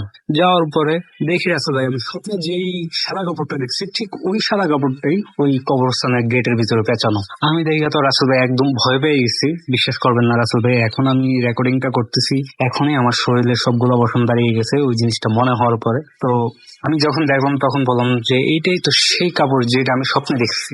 তো রাসেল ভাই, তখন আমি এই কাপড়টা খোলার জন্য চেষ্টা করতেছি, কিন্তু কাপড়টা আমি খুলতে পারতেছি না কোনো রকম ভাবে। তো আমার একটা ফ্রেন্ড ছিল, ফ্রেন্ডের নাম নাই বললাম। তো ও 5 ওয়াক্ত নামাজ পড়তো সবসময়। তো নামাজ পড়ে আসছে কবরস্থানের সামনে, মানে আসছে। তো আমার ফ্রেন্ড আসলো, আসার পরে এই বলল, তুই এখানে কি করতেছিস? আমি বললাম যে দেখ, কাপড়টা খুলতেছে না, খোলার ট্রাই করতেছে। ও বলতেছে যে আচ্ছা সর আমি খুলতেছি। তো ও এটা বললাম, ও ধরার সাথে সাথে কাপড়টা খুলে গেছে। ও কিন্তু নামাজ পড়ে আসছে। তো ধরার সাথে সাথে কাপড়টা খুলে গেছে। খুলে যাওয়ার পর বললো কি রে, তুই এটা খুলতে পারছ না? আমি খুলে ফেললাম 1 মিনিটে। তো আমি জিনিসটা মানে চিন্তা ভাবনা করতে লাগলাম যে জিনিসটা কি হলো। মানে আমি রাত্রে যে স্বপ্নটা দেখছি এটাও এখন সেম দেখলাম কাপড়টা, এবং কি আমি কেউ ছিল না এখানে, আমি একাই আসছি কিন্তু কাপড়টা দেখার পরে। তো আসার পরে যাক ওই দিনের মতো চলে গেলাম। চলে যাওয়ার পরে তো রাসেল ভাই এই ঘটনাটার পর থেকে মানে আমার লাইফে প্রবলেমটা ফেস হয়। প্রবলেমটা বলতে ধরেন এত বড় একটা প্রবলেম না, মানে ছোটখাটো জিনিসে যে স্বপ্নটা আমি দেখছি ঠিক ওই রকম সেম আমি কোন একটা জিনিসের স্বপ্ন দেখি, মানে আমার চোখে ভাসে যে হ্যাঁ ও কালকে খেলার ভিতরে মানে 0 রান করছে, অথবা এটা হয়েছে ওইটা হয়েছে। এই জিনিসটা আমি ভাবি এবং কি আমার কল্পনায় আসে জিনিসটা। কিন্তু এরপরে যখন এটা আমি নেক্সট টাইম ধরেন লাইভ দেখি, তখন মনে হলো যে আরে হ্যাঁ এটা তো আমি দেখছি। মানে প্রায় অনেক কিছুই আমার সাথে এরকম হয়। এই রাস্তা দিয়ে যাইতেছি, এরকম সময় এই কথাটা বলছে আমার ফ্রেন্ডকে, মানে এটা আমি স্বপ্নে দেখি, কিন্তু স্বপ্নে দেখার হয়তো বা 4-5 দিন 1 সপ্তাহ পরে এই জিনিসটা আমার কাছে বাস্তবে ঘটে। তো রাসেল ভাই জানি না এটা কি ভালো না খারাপ, মানে কোনো কিছু বুঝতে পারতেছি না। কিন্তু এটা ঠিক যে ওই যে কবরে আমি শুয়েছিলাম, কবরে শোয়ার পর থেকেই আমার সাথে এই ঘটনাগুলো ঘটতেছে রাসেল ভাই। তো ইনশাল্লাহ আশা করি আপনাদের সবার ভালো লাগবে, এবং কি বুধ ফ্যামিলির সকল লিসেনারদের জিনিসটা ভালো লাগবে।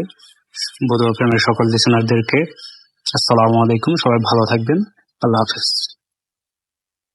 Mood FM. The night comes alive.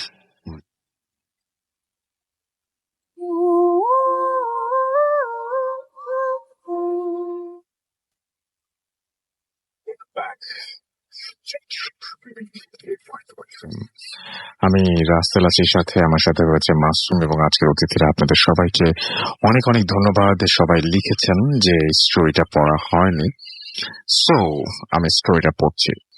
আসসালামু আলাইকুম রাসেল ভাই, আমার নাম আভা ইসলাম। আমি কানাডাতেই থাকি, এবং আমি এখানে একটা ইউনিভার্সিটি, আমি নামটা বললাম না, ইউনিভার্সিটিতে ফার্স্ট ইয়ারে পড়ছি অ্যাজ এ মেডিকেল স্টুডেন্ট। আমার দেশের বাড়ি দাসপাড়া, সিলেটে। আজকে আমি আপনার সাথে যে ঘটনাটা শেয়ার করব এটা হচ্ছে একটা ভিলাকে নিয়ে, প্রায় 3 বছর আগের ঘটনা। এই ভিলাটি বেশ বড় এবং প্রত্যেকটা রুম দেখতে একেবারে রাজমহলের মতো।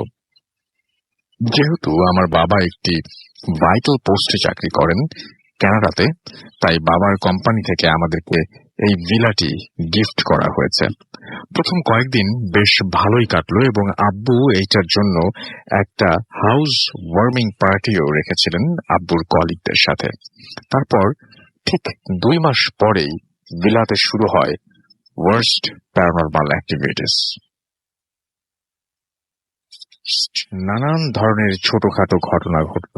যেমন আমি একদিন রাতের বেলা খুব দেরি করে ঘুমাই, পড়াশোনা করে একটু ফেসবুক দেখে জাস্ট ঘুমোতে যাই, এবং ঘুমাতে ঘুমাতেই বেজে যায় ভোর 4টা। যেহেতু আমাদের অফিসিয়াল উইকেন্ড স্যাটারডে এবং সানডে, তাই ফ্রাইডে একটু দেরি করেই আমরা ঘুমাই। হঠাৎ আমার ঘুম ভেঙে যায় এবং ঘড়িতে দেখি ভোর 4:30। আমি ওয়াশরুমে যাই এবং আমি আমার মিররে দেখি আমার রিফ্লেকশন, কিন্তু আমার রিফ্লেকশনের মধ্যে দেখতে পাই যে আমার পেছনে একটা মহিলা, খুবই ফর্সা, এত ফর্সা মহিলা যে এত ফর্সা মহিলা তো আমি আজ পর্যন্ত দেখিনি। দেখতে খুবই সুন্দর এবং দাঁড়িয়ে আছে। এট ফার্স্ট আমি জাস্ট হঠাৎ দেখে আঁতকে উঠি। যখন পেছনে ঘুরে তাকাই তখন দেখি যে কেউ নাই। আবার মিররে তাকাই, অ্যাজ ইউজুয়াল কেউ নাই। হঠাৎ ভুল দেখছি বা হ্যালুসিনেশন হচ্ছে এরকম কিছু, এটা বলে নিজেকে সান্ত্বনা দিয়ে উড়িয়ে দিলাম একটু অনেক দেরিতে ঘুমালাম, এবং উপর থেকে আমার ইউজুয়ালি ঘুমও অনেক কম হয়, এবং তাই আমি হয়তো এরকম ধরনের কোনো ননসেন্স কিছু দেখেছি এরকম একটা জিনিস চিন্তা করি না। ওই দিন থেকে প্রত্যেক রাত 12টার পর আমি পানি পড়ার শব্দ, আমি ওয়াশরুমে যাই যেখানে এবং দেখি যে ওখানে কিছুই নেই। সব নরমালি বন্ধ আছে। ওয়াশরুমে অ্যাবনর্মাল কিছু নেই। তারপর আমি বিছানায় জাস্ট বসেছি। আমি আবার শুনতে পাই পানি পড়ার শব্দ। আমি আর চেক করার জন্য উঠি না। আমি সোজা আব্বুকে ডাক দেই এবং বলি যে আমার ওয়াশরুমের পাইপ লিক করেছে। যাই হোক, সেই দিন গেল। ওইটার পরের দিন আমি শুনতে পাই যে আমার বিছানা এরকম করে কে জানি শব্দ করছে। আবার শুনতে পাই যে কে যেন কাঁদছে, আবার হাসছে, আবার টক টক এরকম সিকোয়েন্সে হচ্ছে। তারপর আমি আমার সামনেই একটা বড় জানালা আছে, জানালাতে পর্দা লাগানো। পর্দার পেছনে আমি একটা শ্যাডো দেখতে পাই। যেহেতু ভোর 5টা, তাই আকাশের একটু আলোতে দেখতে পাই একটা শ্যাডো। আমি আমার মনের ভুল বা হ্যালুসিনেশন মনে করে উড়িয়ে দিই আবারও। আমি এইসব অ্যারাউন্ড 1 উইক ধরে দেখতে পাই, কিন্তু আমি সায়েন্সের কিছু এক্সপ্লেনেশন দিয়ে এইসব চ্যাপ্টারকে বন্ধ করে ফেলি। কিন্তু অ্যারাউন্ড নেক্সট ডে যখন আমি এবং আমার আম্মু আমার সিবলিং বাসায় একা থাকি, এক্সকিউজ মি, তখন হঠাৎ করে ইলেকট্রিসিটি চলে গেল এবং নর্মাল ভাবে আমরা নিলাম এটা যে ইলেকট্রিসিটি চলে গেছে, কিন্তু অ্যাবনর্মাল জিনিসটি হচ্ছে নর্মালি ইলেকট্রিসিটি যাওয়ার কথা না, কিন্তু ওই দিন ফর লং আওয়ার্স এর জন্য ইলেকট্রিসিটি চলে যায়। প্রায় টানা 8 ঘন্টা হয়ে গেল ইলেকট্রিসিটি আসছে না। তাই আম্মু আব্বুকে কল করে দিল এবং আব্বুর লাইন আনরিচেবল এরকম বলছে। আমার মোবাইল থেকে ট্রাই করলাম, তাও আনরিচেবল। ওয়ারাজ আম্মু যখন ইলেকট্রিশিয়ানকে কল করলো, লাইন গেছে। তাই ইলেকট্রিশিয়ানের সাথে কথা বলার সময় লাইন হঠাৎ করে কেটে যায়। আমরা ভিলা থেকে বের হব, আমাদের দরজা জ্যাম হয়ে গেছে, কোনোভাবে খোলা যাচ্ছে না। উইন্ডো আমি ভাঙাতে ট্রাই করেছি, যেহেতু গ্লাসের উইন্ডো ছিল। আমি কিচেন থেকে ফ্রাইং একটা প্যান নিয়ে এসে ট্রাই করেছিলাম ভাঙার, এবং প্যান ভেঙে গেল, কিন্তু গ্লাস ভাঙছে না। এবং দেখে আম্মু ভয় পেয়ে গেল এবং আশ্চর্য একটা ব্যাপার এটা। এবং তারপর আমরা সবাই শুনলাম যে আমার রুম থেকে কে যেন জোরে জোরে চিৎকার দিচ্ছে। আমি প্রথমে শুনলাম, পরে আবার একটা এক্সপ্লেনেশন দিয়ে উড়িয়ে দিলাম। অ্যাট ফার্স্ট প্যারানর্মাল কিছু যে হচ্ছে সেইটা আমার মাথায় আসেনি, কিন্তু যখন চিৎকারটা বেশ জোরে জোরে শোনা যায় তখন আমরা একটু অ্যালার্ট হয়ে যাই এবং কি হচ্ছে এখানে প্রথমে আমি শুনলাম, তারপর আমরা শুনলাম, তারপর হঠাৎ করে আমরা শুনতে পাই কে যেন হাসছে, খুব জোরে জোরে হাসছে। আবার শুনতে পাই কে যেন খুব জোরে জোরে কাঁদছে। আমার বেবি ব্রাদার, যার আগে মাত্র 10 মাস, সে হঠাৎ কান্না শুরু করে এবং কোনোভাবে তার কান্না আম্মু থামাতে পারছে না। তারপর আমরা শুনতে পাই আমাদের বাহিরে যাওয়ার যে মেইন গেট, সেটা পেছন থেকে আমার আব্বুর আওয়াজ। যেহেতু আব্বু এসে পড়েছে, আমরা সবাই একটু রিল্যাক্স হয়ে যাই এবং আব্বুকে বাইরে দাঁড়িয়ে আছে এবং আমরা ভেতর থেকে আব্বুর সাথে কথা বলছি। অ্যাট লাস্ট দরজাটা খুলতে পারলাম, কিন্তু আমরা বাইরে দেখি কেউ নেই। তাহলে আমরা কার সাথে কথা বললাম? আম্মু তো আরো ভয় পেয়ে যায়, এসব হচ্ছে কি। কিন্তু আম্মু যখনই আমাদেরকে বলল বাসা থেকে বের হতে হবে, হঠাৎ আম্মুর ফেসে একটা আননোন এবং ইনভিজিবল একটা এন্টিটি আম্মুকে চড় মারলো। এবং বিলিভ করবেন না রাসেল ভাই, আম্মুর ফেসটা 10টা আঙুলের ছাপ ছিল এবং একটা সাইডে, এবং আম্মু সেই চটটা খেয়ে সেই চটটা মেরে জাস্ট বাসার ভেতরে ছুঁড়ে ফেলে দিল। অ্যান্ড যেহেতু আম্মুর কোলে আমার ভাই ছিল, আম্মুকে যখন ছুঁড়ে ফেলা হয় আম্মু সেন্স হারিয়ে ফেলে, কিন্তু আমার baby brother on the spot সে মারা যায়। তারপর আমি আমার মোবাইল থেকে ইমার্জেন্সি নাম্বার 911-এ কল দেই। যতবার কল দেই রং নাম্বারে চলে যায়, যেটা হওয়ার কথা না এবং ইম্পসিবল।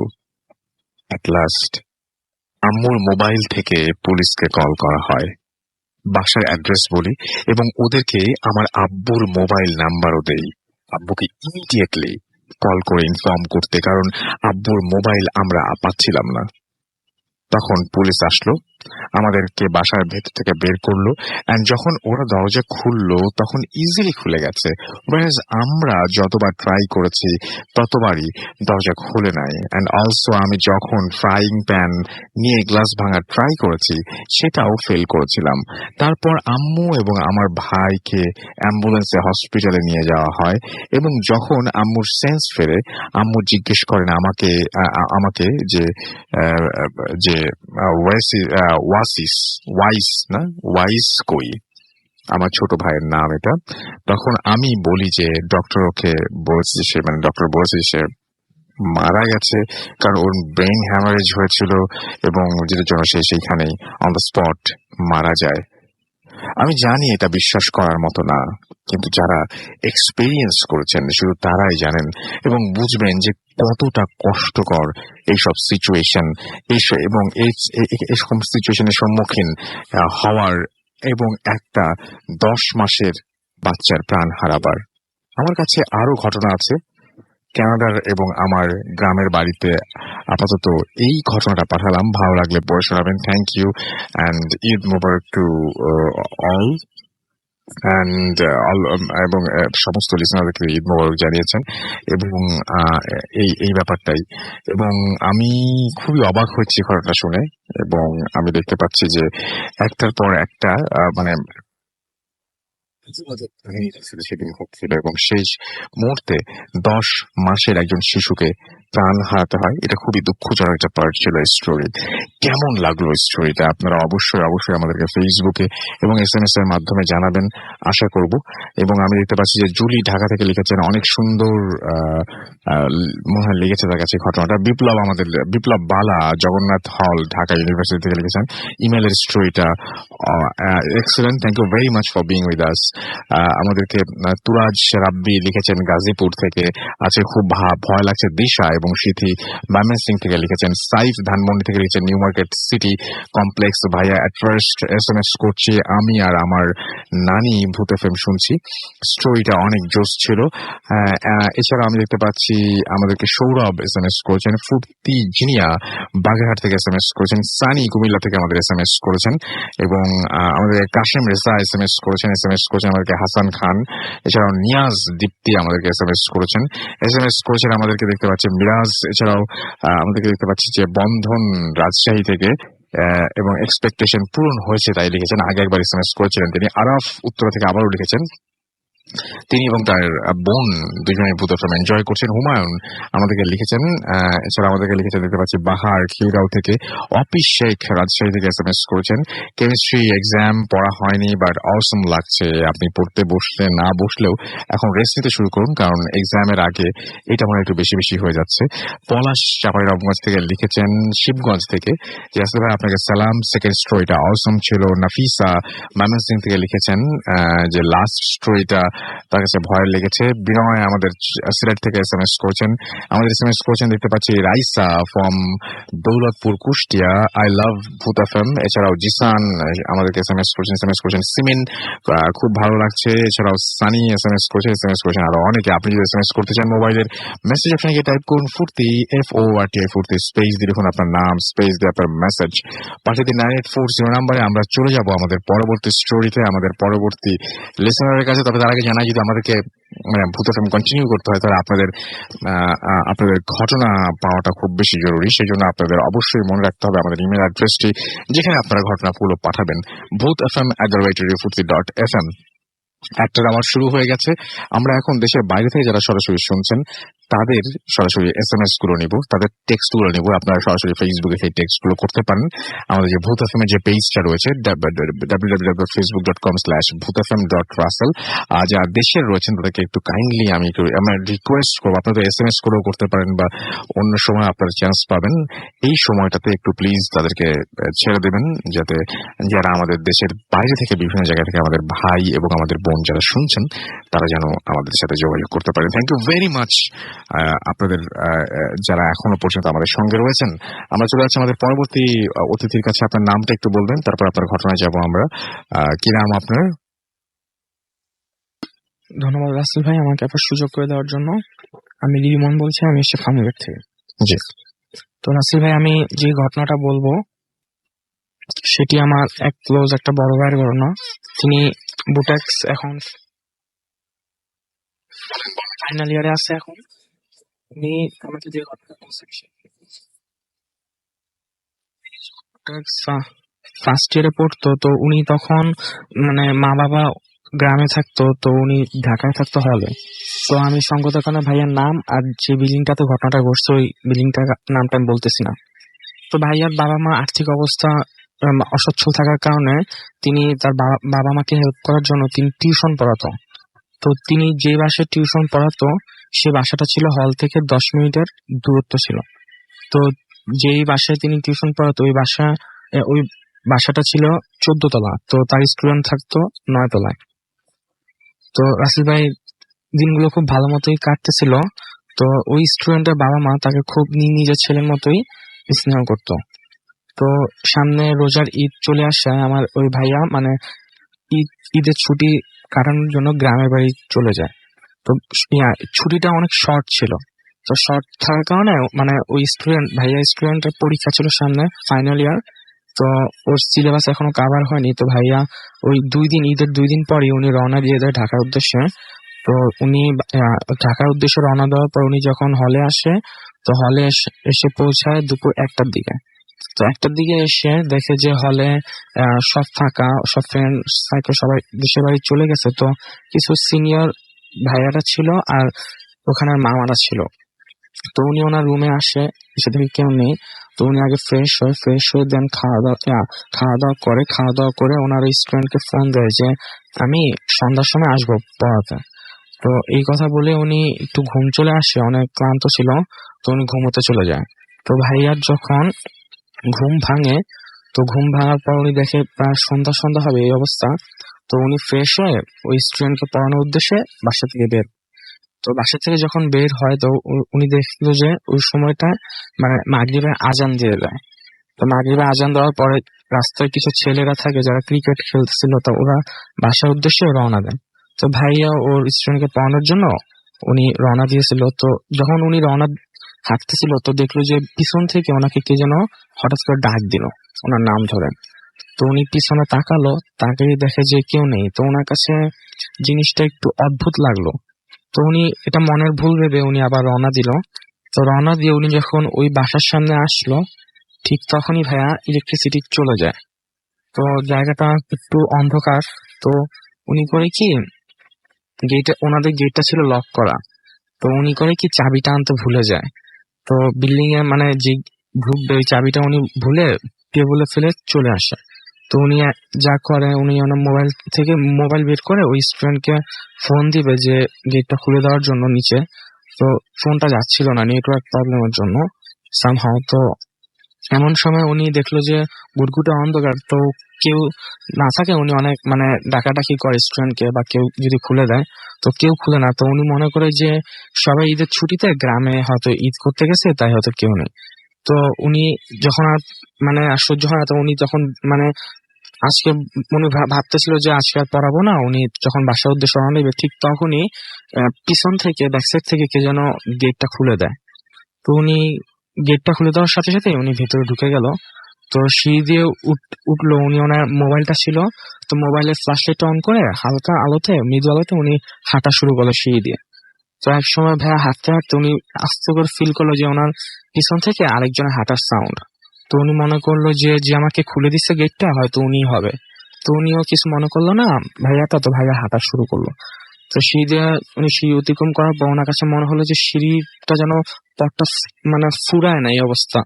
তো উনি হাঁটতেছিল, তো পিছন থেকে যে ওনার সাউন্ডটা, পিছনের যে লোকটা ছিল বা যে খুলে দিছে ওই সাউন্ডটা আসতেছিল, মানে পিছন থেকে হাঁটতেছিল। তো একসময় হঠাৎ করে সাউন্ড অফ হয়ে যায় পিছনের। তো ভাইয়া মনে করে যে হয়তো উনি ওনার ফ্ল্যাটে ঢুকে গেছে। তো ভাইয়াও হাঁটতে থাকে সিঁড়ি দিয়ে। তো হাঁটতে হাঁটতে এমন সময় ভাইয়া হঠাৎ করে নিজের শরীরে ফিল করে যে হঠাৎ করে বৃষ্টির একটা ফোঁটা ভাইয়ার শরীরে আসে লাগে। তো ভাইয়া দেখলো যে হঠাৎ করে ঠান্ডা একটা বাতাস তার শরীরে লাগে। তো উনি একটু অন্যরকম ফিল করলো। তো উনি হাঁটা শুরু করলো। হাঁটতে হাঁটতে উনি যখন বিজলি চমকালো, তো উনি দেখলো যে উনি যদি আর এক পা দেয় তাহলে 14 তলার ছাদ থেকে উনি নিচে পড়ে যাবে। তো এই অবস্থায় উনি আল্লাহকে স্মরণ করতে থাকে যে কি হচ্ছে ওনার সাথে। তো উনি তাড়াতাড়ি আল্লাহকে স্মরণ করতে করতে ওই ছাদ থেকে কোনো মতে বের হয় ওই স্টুডেন্টের, অনেক কষ্ট স্টুডেন্টের ফ্ল্যাটের বাসার সামনে আসে, নক করে। তো নক করার পর স্টুডেন্টের আম্মু দরজাটা খুলে দেয়। তো উনি সালাম দিয়ে কিচ্ছু না বলে ওই স্টুডেন্টের রুমে এসে উনি জিজ্ঞেস করে যে পড়তে বসো? হ্যাঁ। তারপর স্টুডেন্ট বললো যে ভাইয়া আপনি এত লেট হলো আপনার। তো বললো কিছু না বলে উনি বললো কি ঠিক আছে তুমি ভাইয়ার জন্য এক গ্লাস পানি নিয়ে আসো। তো ভাইয়া বসলো, এমন সময় দেখলো যে ভাইয়া অপোজিট ওই স্টুডেন্টের বাবা বসে আছে। তো উনি সালাম দিল। তো এক সময় উনি দেখলো যে ওই স্টুডেন্টের বাবা অনেক রাগী ভাবে ওনার দিকে তাকিয়ে আছে, অনেক বড় বড় চোখ করে লাল। তো উনি একটু ভয় পেলো। ভয় পেয়ে উনি কিছু মনে করলেন। ওই স্টুডেন্ট যখন পানি নিয়ে আসলো উনি পানিটা খেলো। পানিটা খাওয়ার পর উনি দেখলো যে ওই স্টুডেন্টের বাবাটা নেই। তো তিনি ওই স্টুডেন্টকে বললো যে তোমার আব্বু কোথায় গেল? তো ওই স্টুডেন্ট হাসতে শুরু করলো। তো ভাইয়া বললো তুমি হাসতেছো কেন? তো ওই স্টুডেন্ট বললো কি বাবা আসবে কোথেকে, বাবা তো অফিসিয়ালি কাজে উনি চলে গেছে, চিটাগাং চলে গেছে। তো ভাইয়া অনেক ভয় পেয়ে উনি কারো কিছু বলেন না। তো হঠাৎ করে ইলেকট্রিসিটি চলে আসার পর উনি জাস্ট ব্যাপারটা বোঝার জন্য আন্টিকে আবার বললো যে আন্টি কি হলো? আন্টি বললো যে ঠিকই, হ্যাঁ উনি অফিসিয়ালি কাজে 2 দিন জন্য চিটাগাং গেছে। তো ভাইয়া অনেক ভয় পায়। তো বললো যে ভাইয়া মাথা হঠাৎ করে পেইন শুরু হয়। তো ভাইয়া বললো যে ঠিক আছে আজকে আমি পড়াবো না, আজকে আমি বাসা চলে যাই, কালকে পড়াবো। তো এই বলে উনি সিঁড়ি থেকে নেমে কোনো মতো হলে চলে আসার পর উনি কাউকে কিছু না বলে উনি কোনো মতো ডিনারটা করে উনি বেডে চলে যায়। কতক্ষণ বেডে ছিল উনি জানে না। হঠাৎ করে উনি যখন ঘুম ভাঙলো রাতে, তো দেখলো যে ওনার পানি খাওয়ার জন্য যখন উনি পানিটা নিবে, তো দেখলো যে দরজার ওই সাইডে একটা লাল পেরে একটা সাদা শাড়ি পরা একটা মেয়ে দাঁড়ায় আছে, তার চুলগুলো বাতাসে উঠতেছিল। তো ভাইয়া বললো কিছু ভয় পেলো, অদ্ভুত লাগলো। তো দেখলো যে মেয়েটা আস্তে আস্তে ভাইয়ার দিকে অগ্রসর হচ্ছে এবং একরকম অদ্ভুত একটা ভয়ঙ্কর হাসিতে ভাইয়ার দিকে অগ্রসর হচ্ছে। ভাইয়া অনেক চিৎকার করার পর ভাইয়া দেখলো যে মেয়েটা ভাইয়ার সামনে এসে ভাইয়ার গলায় হাত দিয়ে ভাইয়াকে চেপে ধরছে। তো ভাইয়া চিৎকার করতে থাকে। এরকম কতক্ষণ চিৎকার করেছিল ভাইয়া জানে না। যখন তার সেন্স ফিরলো তো দেখলো যে তিনি বেডে শুয়ে আছে, হলের সব সিনিয়র ভাইরা দাঁড়ায় আছে। তো বললো যে কি হলো? তো উনি সব ঘটনা বললো। তো ওনাকে ইমাম সাহেবের কাছে নিয়ে গেল। ইমাম সাহেব এসব ঘটনা শুনে ওনাকে তাবিজ দেওয়ার পর বললো যে তুমি 5 ওয়াক্ত নামাজ জামাতের সাথে আদায় করবে, 1 ওয়াক্ত নামাজও তুমি মিস দিবা না। তো ভাই এই কথা শোনার পর ভাইয়া এখন থেকে 5 ওয়াক্ত নামাজ জামাতের সাথে আদায় করে এবং ওই ঘটনাটা ভাইয়ার এখনো যায় না। ভাইয়া মাঝে মধ্যে ওই ঘটনার শিকার হন এবং উনি ওই ঘটনাটা ফেসটা মাঝে মধ্যে দেখতে পান স্বপ্নে। তো এই ঘটনাই ছিল। তো আপনাকে আমরা চলে যাচ্ছি আমাদের কিছু SMS যেগুলো আসছে আমাদের দেশের বাইরে সেখান থেকে, এবং আমি দেখতে পাচ্ছি আমাকে SMS করেছেন রাজু ইন্ডিয়া থেকে, তিনি আমাদের শুনছেন। রাব্বি কাতার থেকে আমাদের শুনছেন। কামরুল কাতার থেকে আমাদের শুনছেন এবং তিনি আমাদের সেখান থেকে টেক্সট করেছেন। আর অনেকেই আছেন যারা আমাদের কিন্তু সরাসরি www.facebook.com/very.furti ভূতfm.russell এখানে এসে কিন্তু আপনি সরাসরি জানাতে পারেন। এবং আমি দেখতে পাচ্ছি অনেকেই দেশের বাইরে বিভিন্ন জায়গা থেকে শুনছেন আমাদেরকে, এবং তারা জানিয়ে দিন কোথা থেকে আপনি শুনছেন এবং কোথায় আপনি আছেন এই মুহূর্তে। এবং আমি যারা আছেন তাদেরকে রিকোয়েস্ট করবো যে এই সময়টায় অন্তত একটু তাদেরকে সুযোগ দিবেন। আমরা চলে যাবো ছোট্ট বিরতির পরে আবারও ফিরে আসবো। সেই পর্যন্ত আমাদের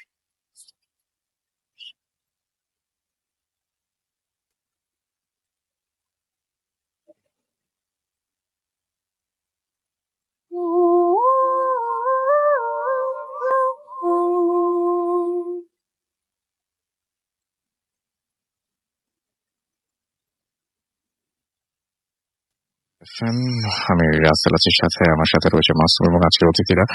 এবং আমি জানি না যে একজন, আমি নামটা কি বলে দিব, বরিশাল থেকে আছে শুনছেন, আমাদেরকে লিখেছেন আমি মিশিগান থেকে শুনছি।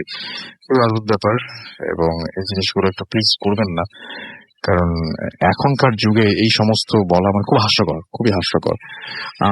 আমাদেরকে এছাড়াও দেখতে পাচ্ছি আরো অনেকেই এখানে টেক্সট করে যাচ্ছেন, যারা আমাদের সঙ্গে আছেন তাদেরকে অনেক অনেক অনেক অনেক ধন্যবাদ, এবং যারা আমাদেরকে শুনছেন তাদেরকে অনেক অনেক অনেক অনেক ধন্যবাদ। আরেকজন লিখেছেন আমি সৌদি আরব থেকে বলছি, সৌদি আরবিয়া থেকে তিনি শুনছেন না। সুতরাং আপনার নামটা তো বললাম না, কিন্তু আপনি যে এটা বলছেন মানে সেটা তো আমরা বুঝতে পারলাম। তো যাই হোক, আপনি আমাদেরকে লিখছেন চিটাগং থেকে, বলছেন সৌদি আরব, চমৎকার। ও মাই গড, হয়তো আপনি একদিন বলবেন যে এই যে ঘটনাটা শুনলাম এই ঘটনা কি সত্যি ছিল, অথচ আপনি নিজে কি করতেছেন দেখেন। আমরা চলে যাবো আমাদের পরবর্তী অতিথির কাছে। আপনার নামটা প্লিজ একটু বলবেন, তারপর আপনার ঘটনায় যাই আমরা।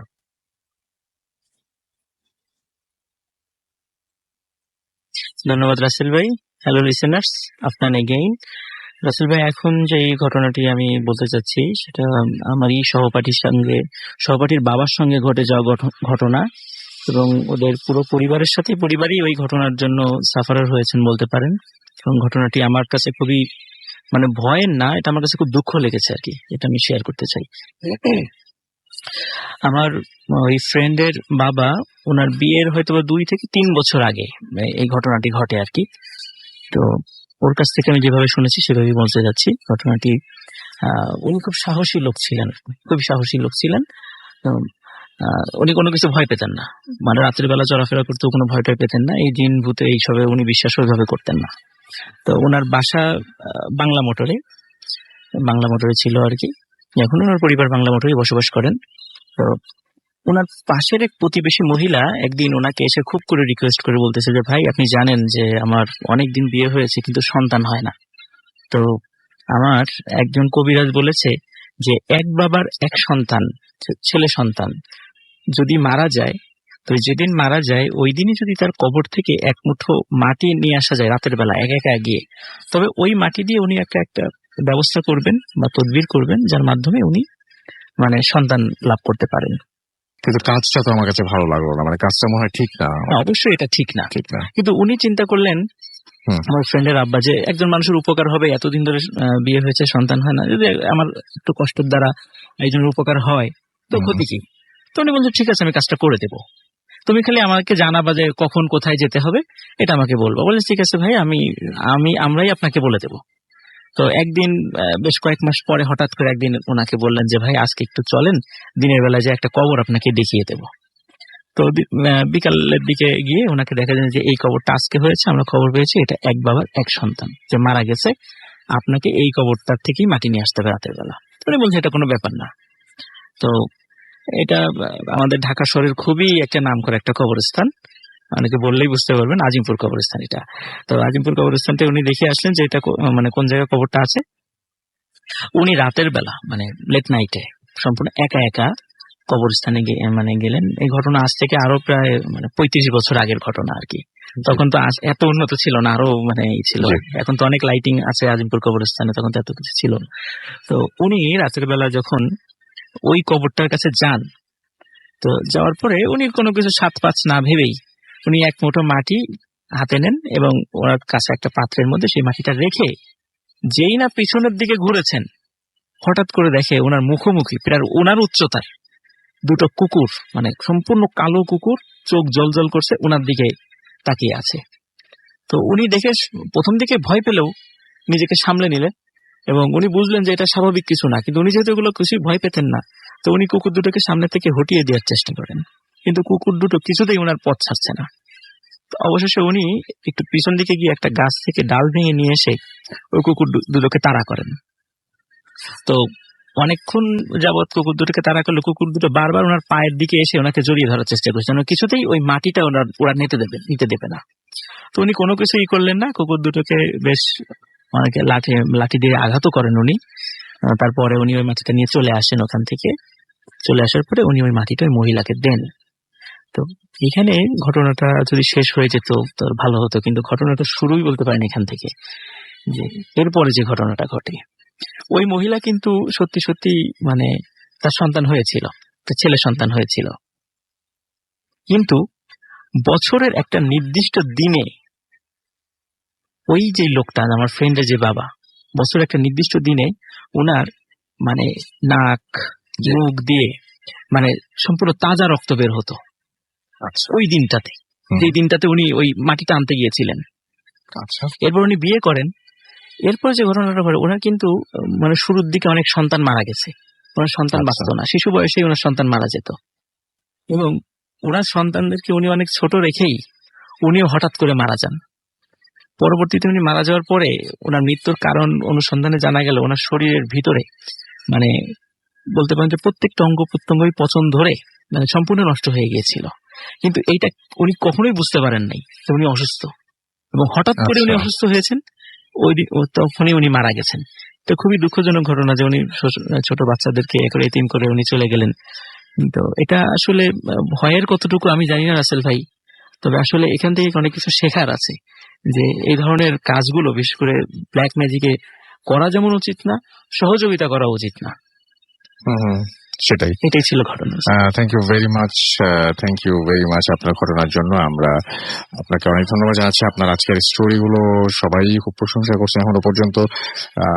আমাদের এখানে ফেসবুকে লিখেছেন রাসেল ভাই, আমি ক্যানবেরা অস্ট্রেলিয়া থেকে শুনছি এবং এখন 5:30 বাজে।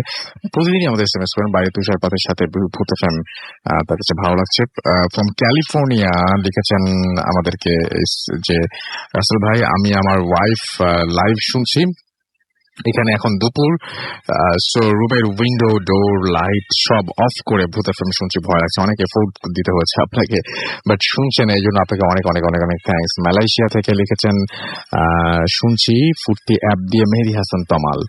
আমি ইন্ডিয়ার মুর্শিদাবাদ থেকে শুনছি, আমি ভূত FM লাইভ শুনছি, লিখেছেন গল্প হলেও সত্যি। হাই, আমি হৃদয় মাহমুদ ইটালি থেকে শুনছি। থ্যাংক ইউ ভেরি মাচ যারা আমাদের সঙ্গে আছেন এবং আমাদেরকে শুনছেন, এবং আমার মনে হয় যারা অ্যাপ দিয়ে শুনছেন তারা তো লাইভ শুনছেন, এবং সেটা সবচেয়ে বেশি মজার, বিকজ অ্যাপের যে সাউন্ড কোয়ালিটি সেটা তো অন্য কোথাও পাওয়া সম্ভব না। আরদিদ আমাদের SMS করেছেন এবং আমাদেরকে বলছেন যে SMS পড়েন না কেন, আপনার SMS পড়ি না কেন, আপনাদের সেকেন্ড SMS, ফার্স্ট SMS হয়তো আমি মিস করেছি, এই জন্য পড়তে পারিনি। শৈব আমাদের, তুষি আমাদের SMS করেছেন দৌলতপুর থেকে। প্রিয়া আমাদের SMS করেছেন ঢাকার স্টোরিটা ভালো লেগেছে। আমাদেরকে আমির হোসাইন SMS করেছেন। এছাড়া আমাদেরকে দেখতে পাচ্ছি সোহাগ SMS করেছেন। সাইফ আমাদের লিখেছেন এখানে। হীরা পুরান ঢাকা থেকে আমাদের SMS করেছেন। জুবাইর আমাদের SMS করেছেন আমাদেরকে। এছাড়া SMS করেছেন দেখতে পাচ্ছি কবির জিঞ্জিরা থেকে। হাসান আমাদের SMS করেছেন। আমাদের SMS করেছেন দেখতে পাচ্ছি পাপড়ি ভূতের গলি থেকে, এবং রেকর্ডেড যে ফাইলটা ছিল সেটা গুড, মানে was good, and email send করেছেন তিনি, আসবো ইনশাল্লাহ লিখেছেন। থ্যাংক ইউ ভেরি মাচ, দেখা হবে আপনার সাথে। সেমিন কাল এক্সাম বাট ভূত FM শুনছেন তিনি এবং খুব ভয় লাগছে। তিমাত পুলিশ লাইন থেকে SMS করেছেন ময়মনসিং থেকে। what a nice story. এছাড়াও শিহাব আমাদের লিখেছেন, রবি পান্থপথ থেকে আমাদের সাথে রয়েছেন এবং গল্পগুলো ভালো লাগছে তিনি লিখেছেন। নিয়াজ এবং দীপ্তি আমাদের চিরাং থেকে লিখেছেন এবং লিখেছেন long live Bhoot FM। Thank you very much যারা আমাদের সঙ্গে রয়েছেন এই মুহূর্তে। এবং আমি দেখতে পাচ্ছি ফেসবুকেও অনেকে এই মুহূর্তে আমাদের যে ফুর্তির পেজ, সেখানে আমরা তো রেডিও ফুর্তির পেজটাতে এখনো পড়িনি, দু একবার পড়ছি যদিও, বাট মানে এতক্ষণ SMS পড়ছিলাম। এখানে অনেকে কিন্তু কমেন্ট করছেন অলরেডি এবং আমাদের লিখছেন যে আব্দুল বারি রুবেল, আই লাভ ভূত FM রাসেল ভাই, নীলফামারী থেকে তিনি শুনছেন আমাদেরকে। এছাড়াও দেখতে পাচ্ছি আমাদেরকে আমিও লিখেছেন, আমাদেরকে লিখেছেন এখানে।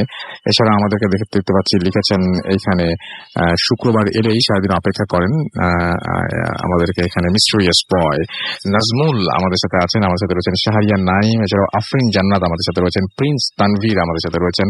আমাদের সাথে রয়েছেন দেখতে পাচ্ছি তৌহিদ তমাল।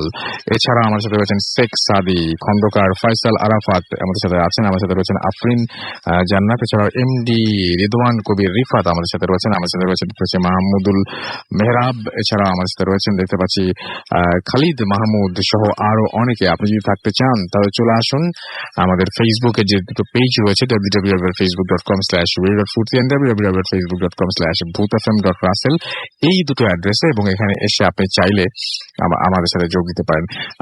আমরা চলে যাব আমাদের পরবর্তী একটা ব্রেকে, এবং ব্রেকের পরে আবারও ফিরে আসছি। সেই পর্যন্ত আমাদের সঙ্গে থাকুন। Stay tuned radio Foorti and don't stop the ফুর্তি। Then the night comes alive.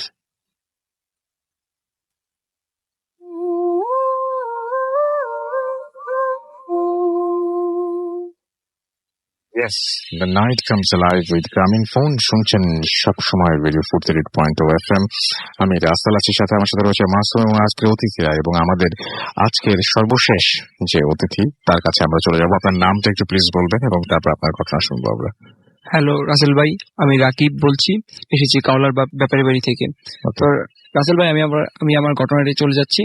তো ঘটনাটা ঘটেছিল অ্যাকচুয়ালি আমার ফ্রেন্ডের সাথে। তো ফ্রেন্ড তার নাম কি বলতে নিষেধ করেছিল।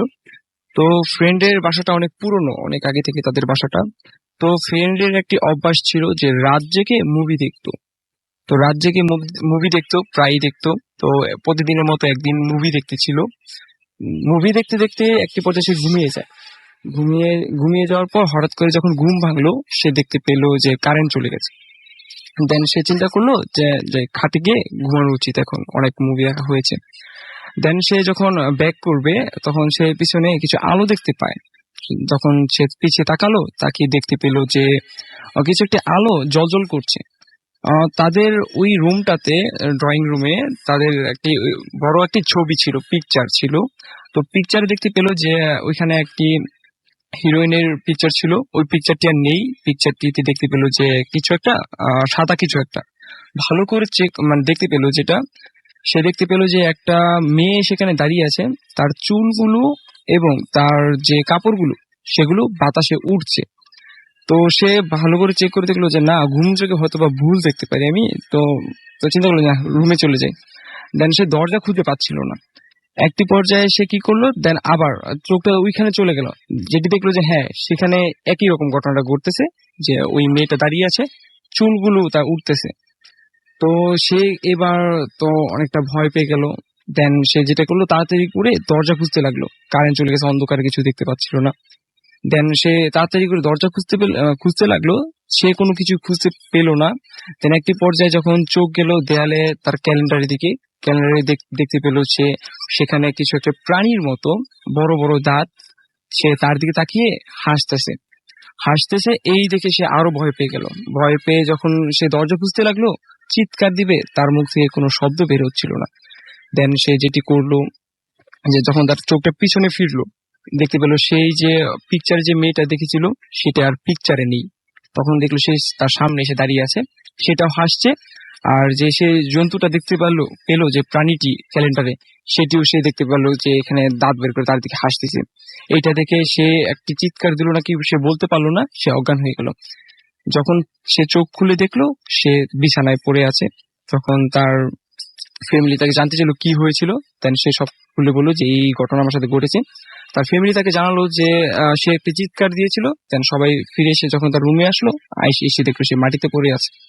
দেন তারপর তার যখন জ্ঞান ফিরল, সে সবাই এটাকে বললো। দেন ওকে, অনেক ধন্যবাদ আপনাকে।